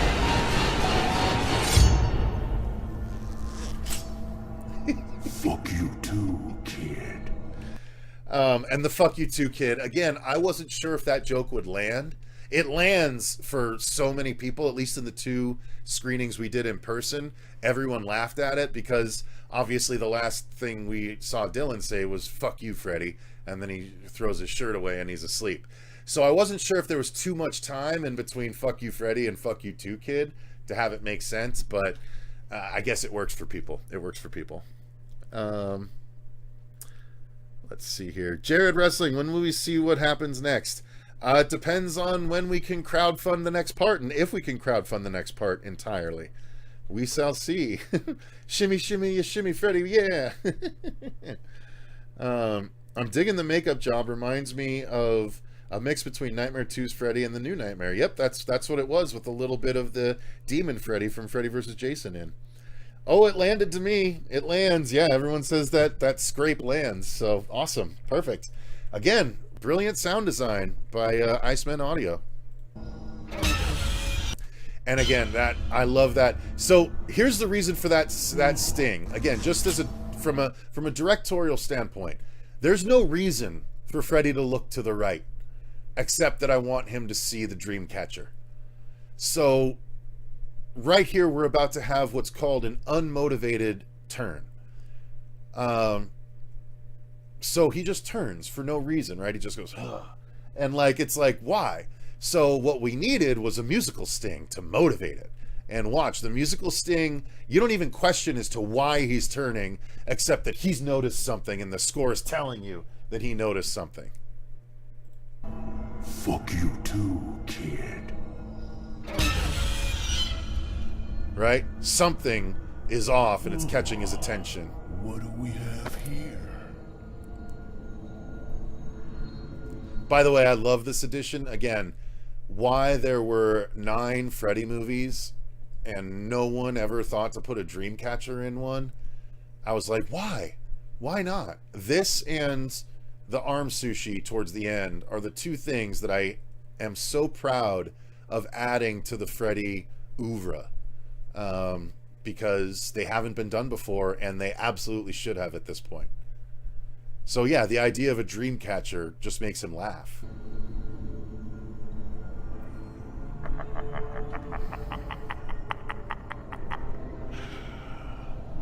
You can't catch me.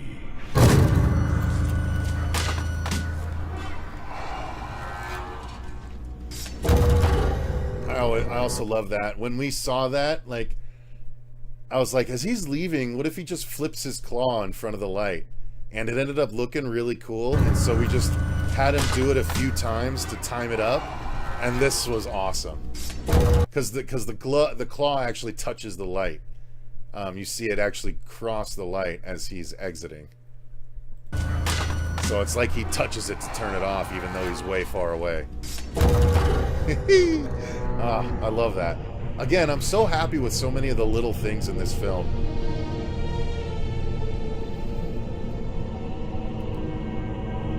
Love the Dreamcatcher gag. Love it. Awesome. Holly Klein, thank you.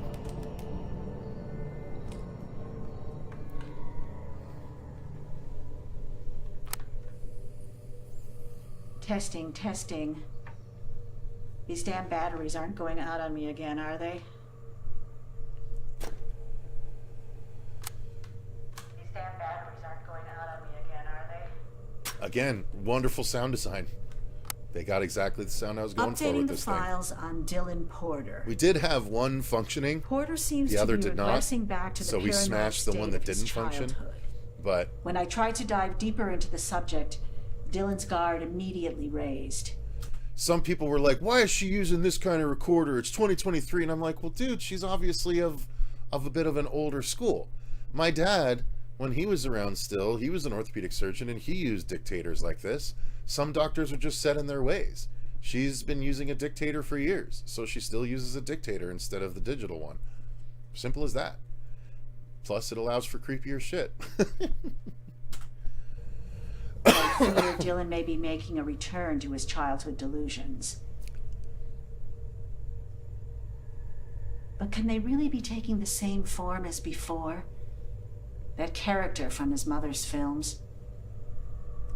What is really concerning to me is that Dylan is around the same age as his mother when she was first hospitalized. Stephen Navid says she has her method. Exactly, Stephen, you got it. Jared Wrestling Stuff, 2 pounds. I think that's a pound sign. Even if it takes 10 years to get the full 90, do it. Appreciate that. When will we see what happens next? Okay, good. I just want to make sure I'm not missing any super chats. All right, continuing on. I fear I may be seeing the same psychosis in Dylan. Yeah, this was a good call. I was like, I can't even remember. I think it might have been Ben's idea. It might have been my idea. Might have been Vin's idea. But one of us was like, let's go outside. We'll get a shot of her from the outside that'll fold in. And it'll be kind of like Freddy's creeping, right? Freddy's getting there. And yeah, it worked out so well, especially again with the sound design dropping as we drop outside.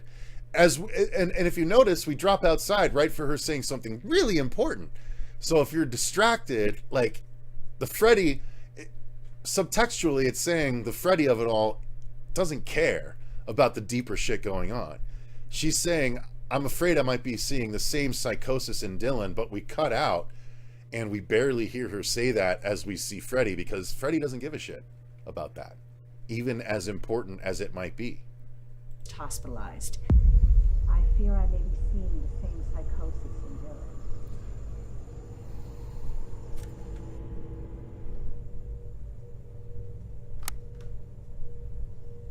To think all these delusions brought on by a cheap horror movie.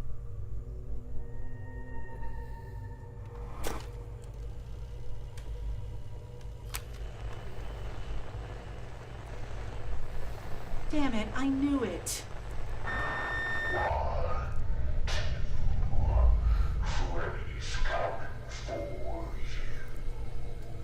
Again, dude, the sound team, Iceman Audio, killed it so much with this, the sound of his voice on this recorder with its altering and just dysfunction, like the discordant sound.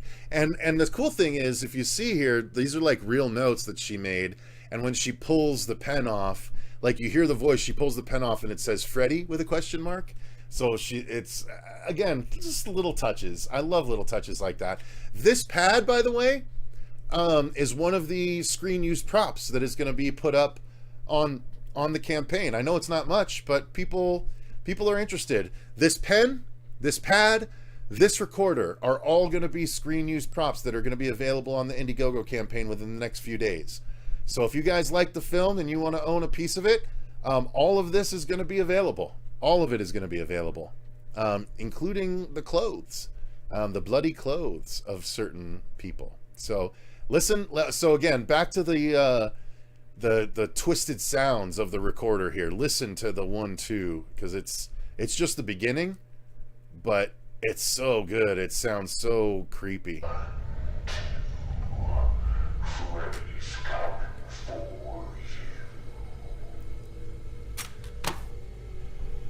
3, 4. I'm inside your door. Hello? Who's there? So some people, again, they're upset about the rhyme. 3, 4, I'm inside your door. Why would you change the rhyme? Because, what is it? It's 1, 2, Freddy's coming for you. 3, 4, better lock your door. I'm inside your door. Come on, it's contextual. It makes sense. It works. Better lock your door. Okay, maybe I could have said, you didn't lock your door. Maybe that would have been better than I'm inside your door. Fuck, that actually does feel like it would have been better than I'm inside your door. 3, 4, you didn't lock your door. God damn it, that is better. Fuck! Ah, man, well, you just saw me realize that live. I hope you enjoyed that. Look, hey, there's still the Blu-ray release. Who knows what I changed? But yeah, 3, 4, I'm inside your door. Kind of playful. You didn't lock your door. Fuck, would have been so much better. God damn it. All right, here we go. Moving on. Robert says, haha, damn it.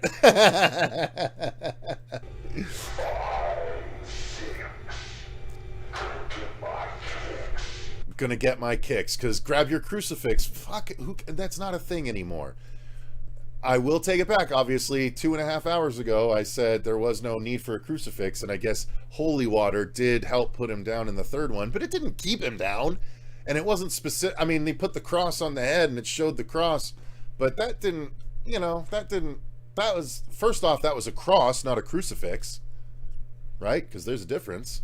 Crucifix has Jesus on it. Cross does not. So, technically, I don't think that was a crucifix. But yeah. A crucifix nary mentioned ever again. Hang on 1 second here.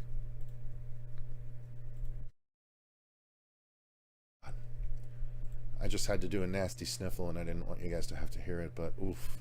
Boy, the amount of phlegm I just swallowed. Woo, boy, you're jealous. You're jealous, you are. All right. Locked doors have never stopped Freddy either. Thank you, Toronto Freddy. You're right. What's your question? Get I asked because I really like your movie. You caught the Freddy vibes. Get Jaja fit. What was your question? Get Jaja fit. Ask your question again. Get Jaja fit, and I'll answer it. All right, here we go. Mr. Porter, is that you? Dylan?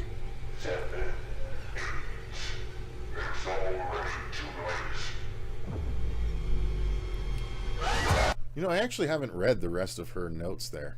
Let's read those together. Seems very withdrawn. Can't really read that, a little blurry. Perhaps increase visits. Ask Dr. M for medication referral. Okay, look at that. See, and we just had the actress Cindy write up these notes, and she just wrote them good and true, and she did such a great job.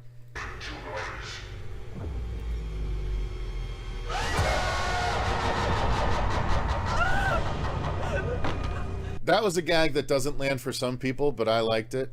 I thought it landed. I dig that. The phone gag, I think it's cool. Freddy can do what he wants in our world.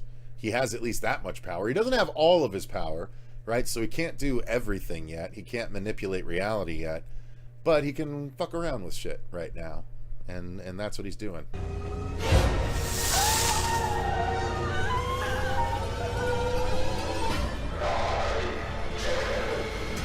Again, that fucking, the way they bend the sound on that, it sounds so cool.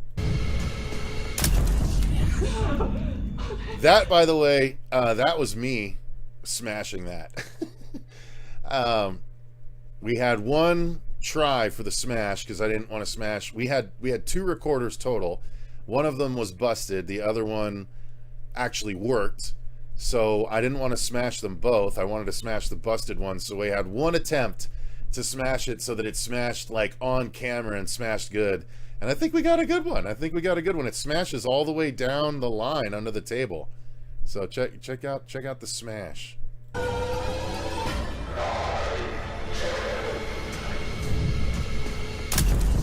Look at that. It's fucking 6 pieces all on camera. The shit curved back around to stay on camera. Booyah!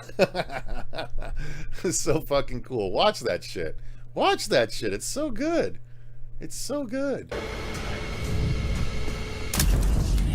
Boom. I love it. I'm very easily amused. Never fight again. Again, that line, I did not know. I did not know how people were going to react to that line. Like, I know it's silly, and I know it could very easily not come off as Freddy, but that's part of why I leaned so hard into the clicking. Because I needed people to be pissed off. I needed people to cheer for him to go, never click again, and be like, yeah, fuck that bitch. She shouldn't click again. You know, like, that's what I was wanting people to lean into. But yeah, so that's why. Some people think it's overlit too. Some people have said the movie's too dark. Other people have said the movie's too bright. We tried to find that sweet spot, but, you know, Freddy was pretty bright in the hospital when he attacks Julie, which is what this is an homage to, clearly. Same angle of rise and everything. But yeah, that was the reason for never click again, instead of something cleverer. Never fight again. That shot, by the way, took a few tries. We tried to drop the arm as the claws went through so many times, and it didn't look right because the arm would just drop out of frame. And then, because it was Vin the one dropping it just from out of frame, so it's his hands holding it just in frame.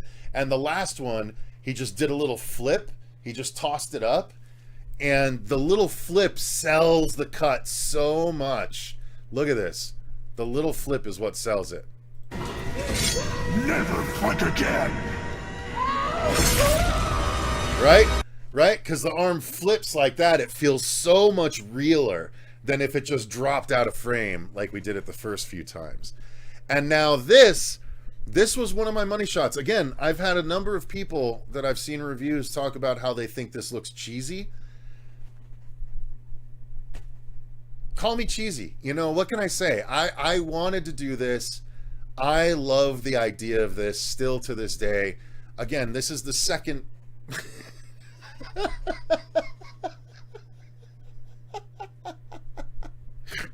I haven't had that much to drink. This is the second thing I wanted to... Okay, this is the second thing I was talking about that no other Freddy movie has done. And that's the fact that he's got 4 blades, right? So if he's cutting something off, there's going to be little slices of stuff in between.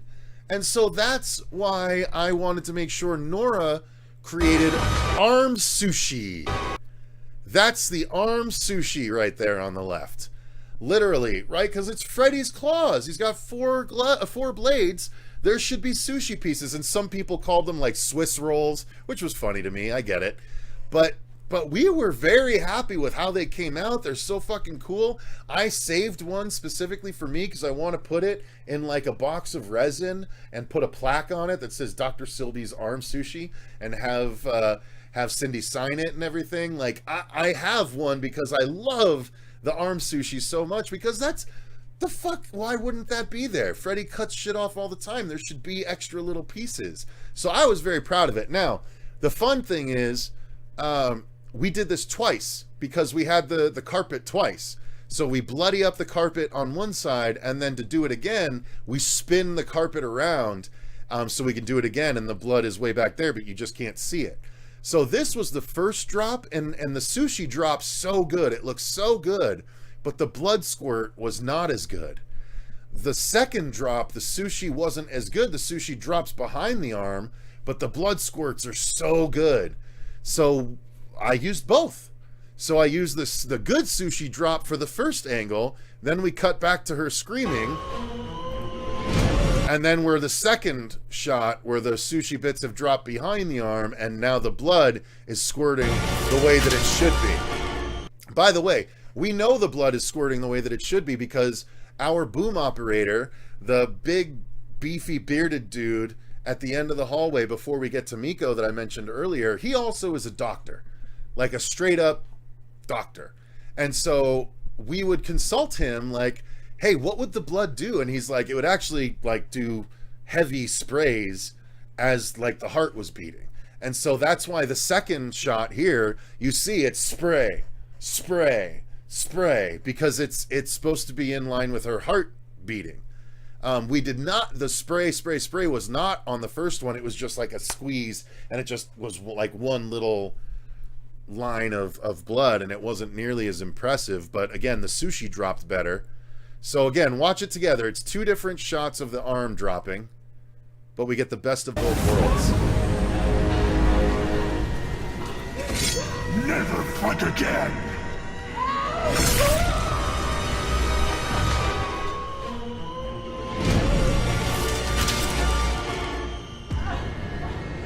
And then if you look at her arm prosthetic here, it's still bleeding. Like, you can barely see it because it's at the bottom of the frame, but her arm is still bleeding. Like, Nora's behind her pushing blood through it. So while she's not screaming incredibly, again, the reason being is she's in shock, just like someone that gets their arm or leg bitten off by a shark. They don't scream immediately necessarily. Some do, but not all of them do. Some of them are just in shock from the blood loss. That's what's happening here. That's why she's not screaming like not like a moron. Geez, that's very shitty to say about people that have had arms and limbs cut off. She's not screaming like a banshee, I should say. That would be better. Okay, we'll stick with that. Thank you, Cecil, for clarifying. But yeah, let's. You can see the blood pumping when she sits down. See? Pump, pump. What's up, Doc? So the what's up, Doc, I guess that's the most silly that he gets through the whole thing. There were two jokes that I actually cut out of this scene. We didn't even shoot them. But I was like, I don't think he's said what's up, Doc before, so let's just do that. It's, you know, obviously a little Bugs Bunny reference, but he still comes off evil saying it. So hang on, let's see what the sushi drop. What did Freddy have to do to burn her hand on the door handle? That he didn't do any. It's just he's in control of some aspects of the environment. Again, he has some of his powers. He's not as powerful as he is in the dream world in reality yet, because this is his first time out, but he has some. So to me, she went for the door and he just kind of pointed at it off screen and it heated up as she grabbed it. That was my thinking there. I thought the movie was well lit. Thank you, Lives Beneath the Bay Productions. I appreciate that. Is Freddy going to get a feature on iPhone 15? That'd be amazing. All right, so continuing on. Who are you? What's the matter? Don't you recognize a cheap horror movie when you see one? I loved that, using her words against herself. Freddy? Sometimes. Of course, the sometimes referring to the fact that he is the entity. So sometimes he takes the form of Freddy, and sometimes he's just a scary fucking demon. How are you real? Continuity error, god damn it. There's just a couple. There's just a couple in the film, but when he does this little fan out, boom, his blades are all clean again. he during that little flick, he flicked all the blood off of his blades. That's the in continuity reason for it. So now his blades are brand spanking new. That's my little secret.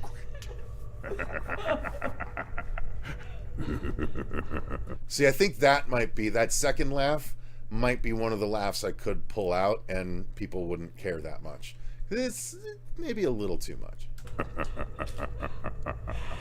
Damn you. Look, see, she's still bleeding.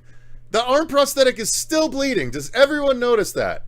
Like, I know we didn't light it perfectly to see it, but the arm is bleeding through this whole scene.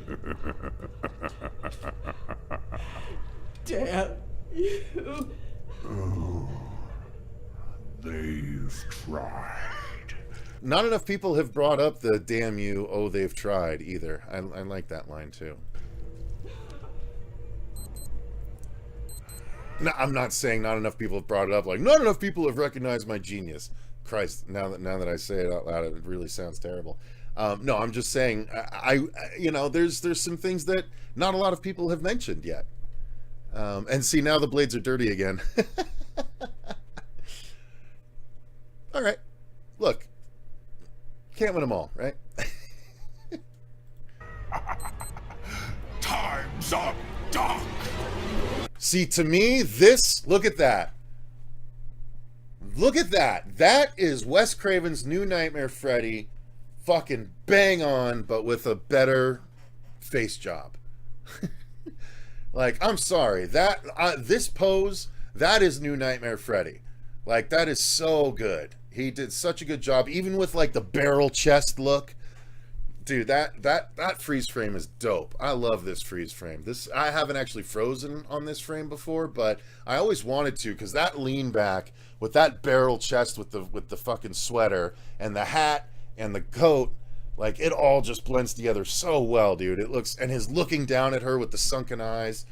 Oh, I fucking love this. I love this shot. Absolutely love this shot.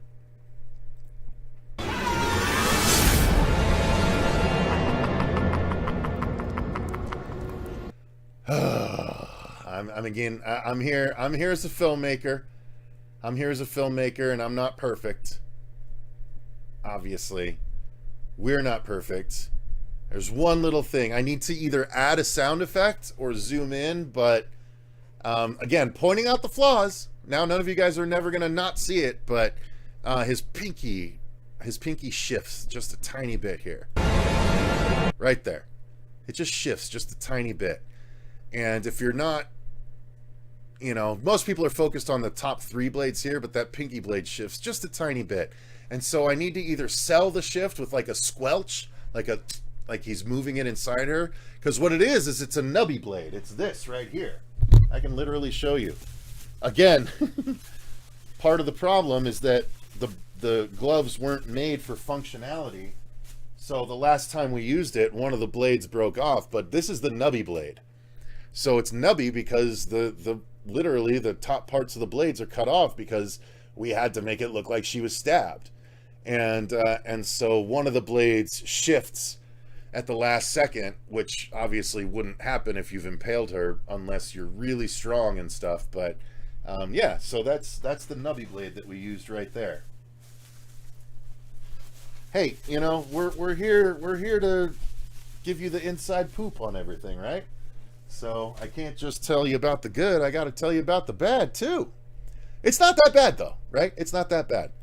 Just make like there's another fucking squelch right there, and it's perfect.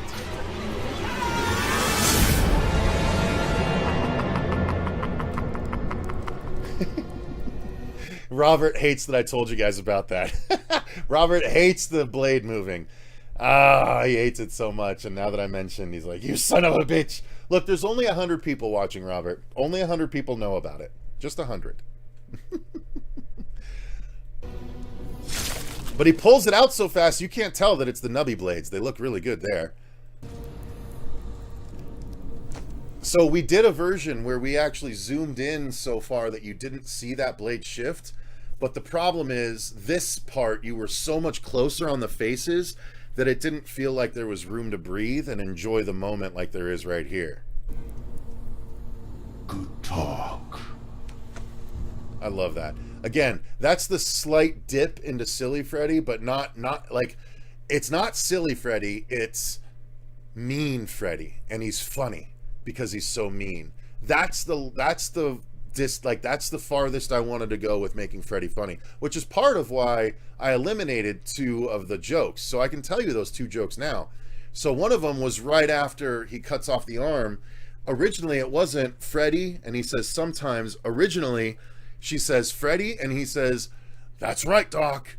And then he looks at her arm, and he goes, "Or left, as the case may be." But like, that sounds silly, but I was going to have him say it like, "Or left, as the case may be." You know, say it real demon-like. So that was going to be one. And then I can't remember the other joke, but if you want to know what the other joke is, it's in the signed script, which is, it's also in the script, which is in the digital download pack. But if you want a signed script, you can get one and you'll see the joke in writing. But yeah, there we go.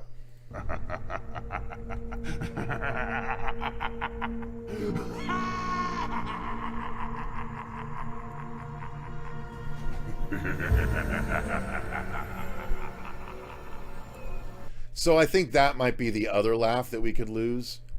I think the laugh across the darkness works really well. I liked the laugh into the morning because it kind of dovetails into the earthquake, but the one in the morning we could probably lose. Right, just end it there and let the score carry through the rest of the way. But the other laugh is still good. And then we're back with the earthquakes. Again, the earthquakes would generally indicate Freddy's return, and that's not exactly what this is. This is more an indication of something else's return.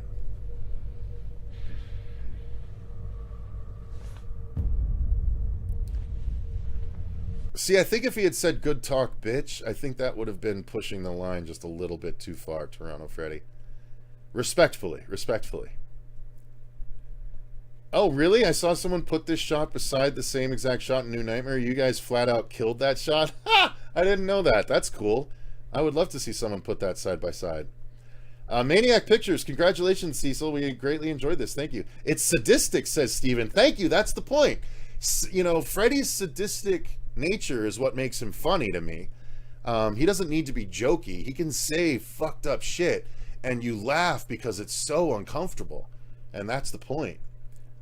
Uh-oh, we have a hater. Devontae, Dave was rather bad. He was trying too hard with the one-liners and frankly talked too much. Yeah, all right. You're entitled to your own opinion, Devontae. We're not going to begrudge you that. His laugh in the darkness sound bang on like England's Freddy. Fair enough. The cadence in the laugh is so good. That part is incredibly important to me in my cosplay. Yeah, fair enough. You know what, Rip City Retro? We can go with that. Is the earthquake signifies Heather's reconnection with reality? We could go with that, but realistically, to me, it's more. Well, it's Freddy going back into Dylan first of all, right? Because that has to happen even if we don't show it. But also it's Dylan's old buddy starting to break through as well, coming back around.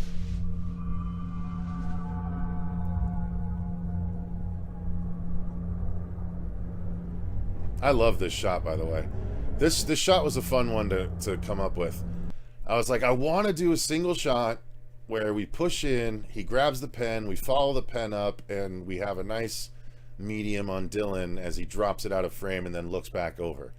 And Ben lined it up, and fuck if he didn't kill it with this shot. It's such a cool shot. I absolutely love this shot.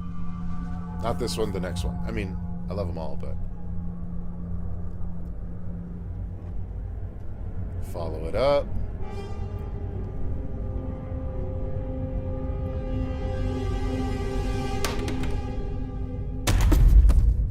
So there, that's the aftershock of the earthquake, which is, to me, Rex coming back on the scene is part of what caused the earthquake. That's why when his box drops, there's a big thump and the camera shakes like it's an aftershock, because Rex has come back to be the protector again.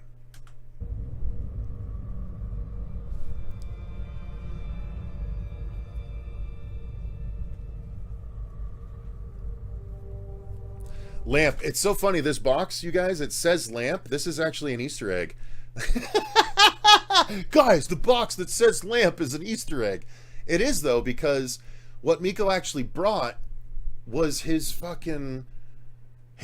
square lamp from the movie with the animals on it, that the light is in the middle and it turns and it shows the animals on the wall. He brought that shit in case we wanted to use it for the film, and that was the box that it came in. We just took it out and put Rex in the box instead. But that's the lamp that he's talking about. It's the Dylan's New Nightmare lamp, the one from Dylan's room. So this box, actually, believe it or not, is an Easter egg.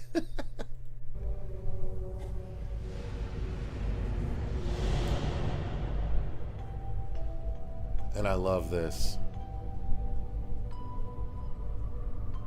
Dude, Ryan Perez Dapel did such a great job with this film. Again, he created that Heather theme back in the driveway, and then he had it where like it was that you know, like the weird ominous sounds when he picked up Rex. I was like, no, Rex is the comfort. Like, can we do like maybe a little Dylan and Rex theme that maybe we could go back to later if need be? And that's what he did. So we don't know if it's good or bad as he walks up to it. So listen, as he pulls up Rex, the sound like whoosh, it's like all the things that could have been bad kind of wash away in time for the Rex and Miko or Rex and Dylan theme to kick in, which is not a theme from the original movie. Ryan made it specifically for this film.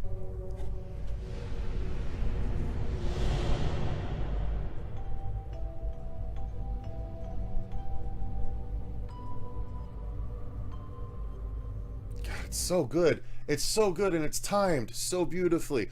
Do do do do do do do do do, like spaced out at the end. Fuck, it's so good. He killed this score so hard. The sound team and Dapel killed it. Post-production team killed it. Fuck, love it. Again, if you don't love your own product, who will?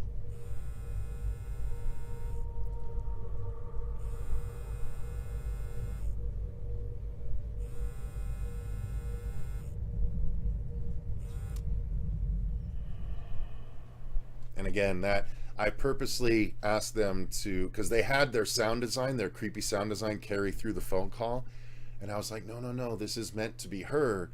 Let's whisk away the scariness before her voice comes on. And so that's why when you hear that, it's like all the evil and the nerves going away and making room for actual mom to come back. Listen to this.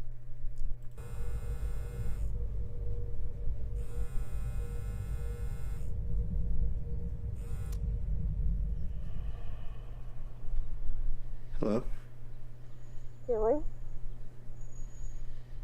It's Mom. And then back to the Heather theme from the driveway. Dude, he actually rolled 2 tears at the end there. Did you see that? See, and again, this is Miko, peak performance. He did so fucking good. And by the way, shout out, that was not Heather's voice. That was actually Deandra Laser. She did such a phenomenal job. She actually played Heather as Nancy in a fan film called Don't Fall Asleep, that actually she and her friend Paige that helped her with the film were reviewing, and I meant to be done with this a long time ago, so we kind of competed with them, unfortunately. But make sure you go and check that out on TikTok or on Deandra's channel, wherever that ends up being, because that's worthwhile. They did a great job with that film. But Deandra played Nancy, so she knows how to do Heather's voice, and so I asked her to come on to do Heather in case we couldn't get Heather, and she was happy to do so, and she killed it. She did such a good job, even though it's just 2 lines. But look at Miko, like ready. And not only that, but I love the lighting of the scene, and he rolls the tear into the light of the window so you can actually see it and stuff. Just watch. Billy? It's Mom.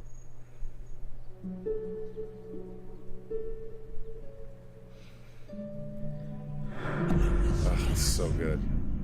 And by the way, that exhale into the darkness, that's something that was my choice.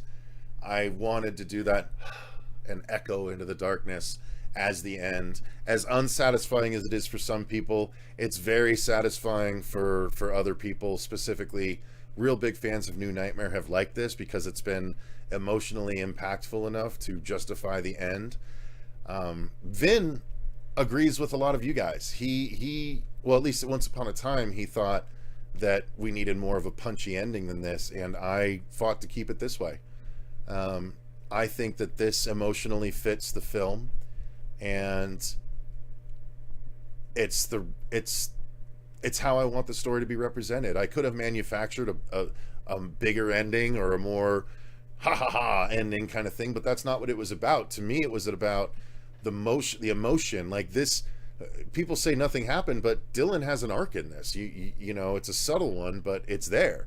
He's in despair at the beginning. He doesn't know, he's kind of aimless, and he gets a little bit of a reminder from the psych to, you know, maybe check in on his mom, but not much hope. Gets it dashed again, but then by the end, hope is reignited by both Rex and his mom, after just seeing that Freddy is a legitimate threat again because he found a bloody pen. So all this happened all together, and to me, the emotional impact of his mom actually calling is a big punch of an ending. You know, it's not as big as a confrontation between Miko and Freddy, but it's an emotional punch, and to me that was more important in conveying. So yeah, that was my call, and I have to live with it, and I'm happy to, because I think it was the right call for this story. It's Mom. But look, his eye opens and more water rolls out. It's so good. So fucking good. And then we go to our above the line credit sequence. Song by The Wicked One called New Nightmare. And these are... So these are the pajamas from the original Dylan's New Nightmare. Miko's mom held onto them, and she dug them out for us. So we have the clean versions, and eventually, after we see Freddy briefly, it's the dirty pajamas from the end of the movie. So that's all a thing. I mean, yeah, there's not a whole lot to say during this portion, so I can kind of skip through it. And then, of course, we've got Running from This Dream Warrior at the start. But again, it's not the full version of the song. It's just a portion of it, and then at some point they transition to, right here is where we transition into another nightmare, also by Nancy and the Nightmares, but this has Freddy going along with their singer. And then, of course,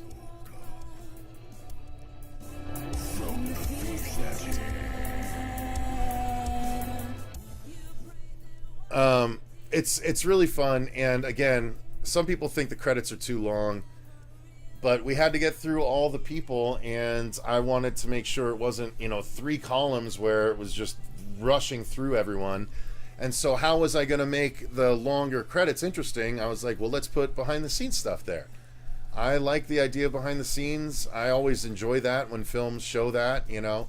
Ever since Jackie Chan movies, when I watched when I was younger, Rumble in the Bronx, Super Cop, he always puts his outtakes at the end of the movie. And then The Hangover did a whole, you know, thing of going through the roll of pictures in their closing credits. And I just think closing credits are an opportunity to do cool things. And this is... people that like a fan film to watch through the credits are going to enjoy... you know, behind the scenes pictures in the credits. So that's why I did it this way. But yeah, so there you go, guys. That is finally the watch along. I will give you one little the final picture here. It's silly, and so we did one crew picture with Ben here, who's the little guy. This is our director of photography, Ben Meredith. We took a crew picture with him, and then we took another crew picture with everyone, but he wasn't able to stay for this crew picture. He had to take off back to California. So I ended up just cutting him out of the other picture and putting him in here, and this was my funny way to do it. So that's why we have a mini Ben Meredith in our crew picture. But you know, end with a picture of everyone that helped bring this to reality. That was my thinking there. And there we go. Then we roll off to the final disclaimer. And that is it for the film. So, there you go, guys. A really, really long and in-depth director's commentary / movie interruption. I apologize. I had no idea it was going to take this long. But we maintained almost 100 people the entire time, so I guess you guys enjoyed it as well. Thank you for hanging out this entire time. Does anyone have any questions before we head out? Again, this has been going for like 3.5 hours. Shout out to anyone that's been hanging around this long. But it's a good thing to show appreciation of those help fund the projects like this. Yeah, I agree, Dice, 100%. She sounded so much like Heather Langenkamp. Yeah, Deandra is awesome. That's part of why I chose her. She did awesome. Congratulations on making a masterpiece, Steve. That's very kind. I appreciate it. How about that nice insert of Rex at the end? Oh yeah, you're right. We did skip the post-credit sequence. Let me pop that up real quick. You're right. Uh-oh. Where did I put it? I already closed it. Yeah, actually that was shot by Josh as well on his camera. So Josh technically shot on his camera that post-credit sequence. Here we go.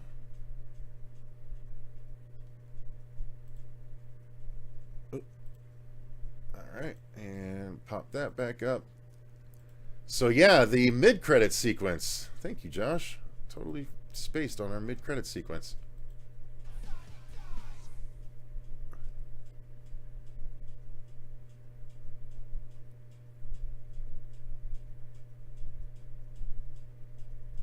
Oh man, my volume was way too low for that. Hang on, I'm gonna do that again.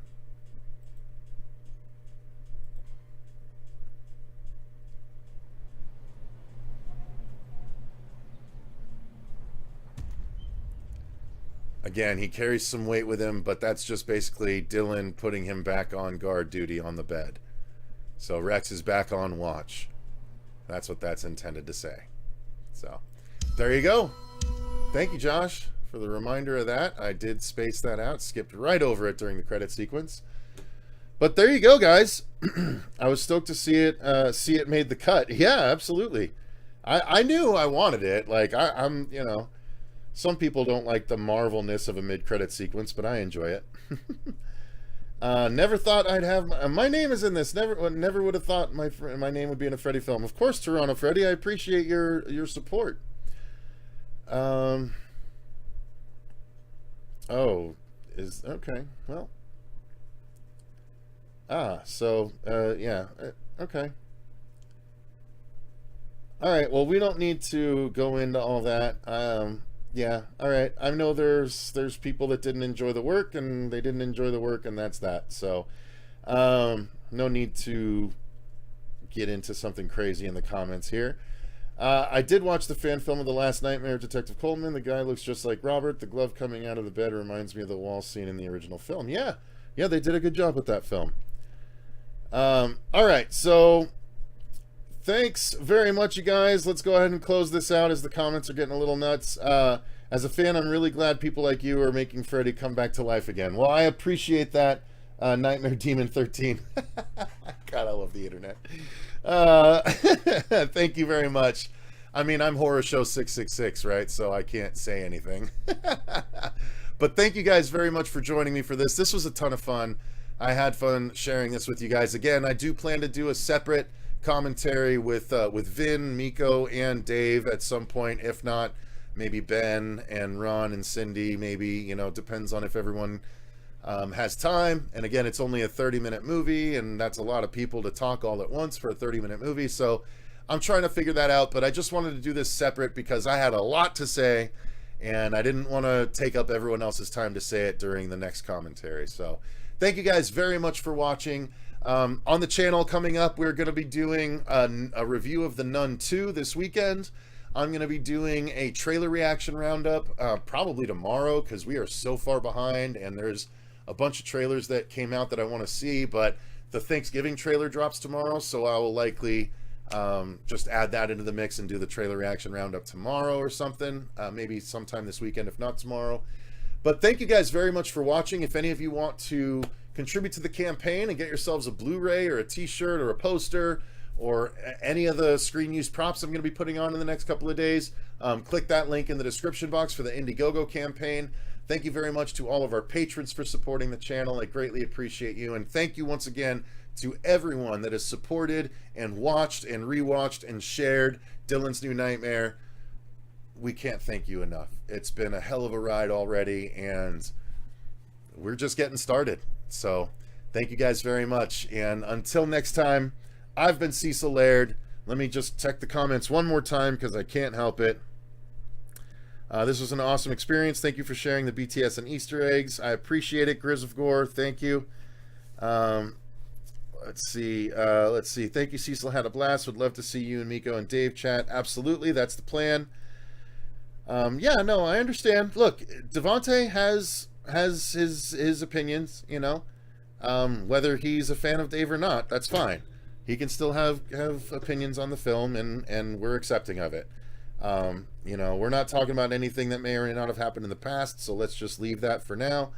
But Frederick Miller, after years of waiting, this film was a letdown. Okay, I'll stick with Never Hike Alone. All right, we're getting to the good stuff here at the end. All right, well, thank you guys very much. Y'all have a wonderful night. We have Dice Roland says goodnight, everyone. Thank you, Dice. Heavy Metal Beer Club, this was awesome. Thank you. We'll end on positives. Holly Klein saying thank you. Thank you to everyone. Until next time, I've been Cecil Laird, and remember,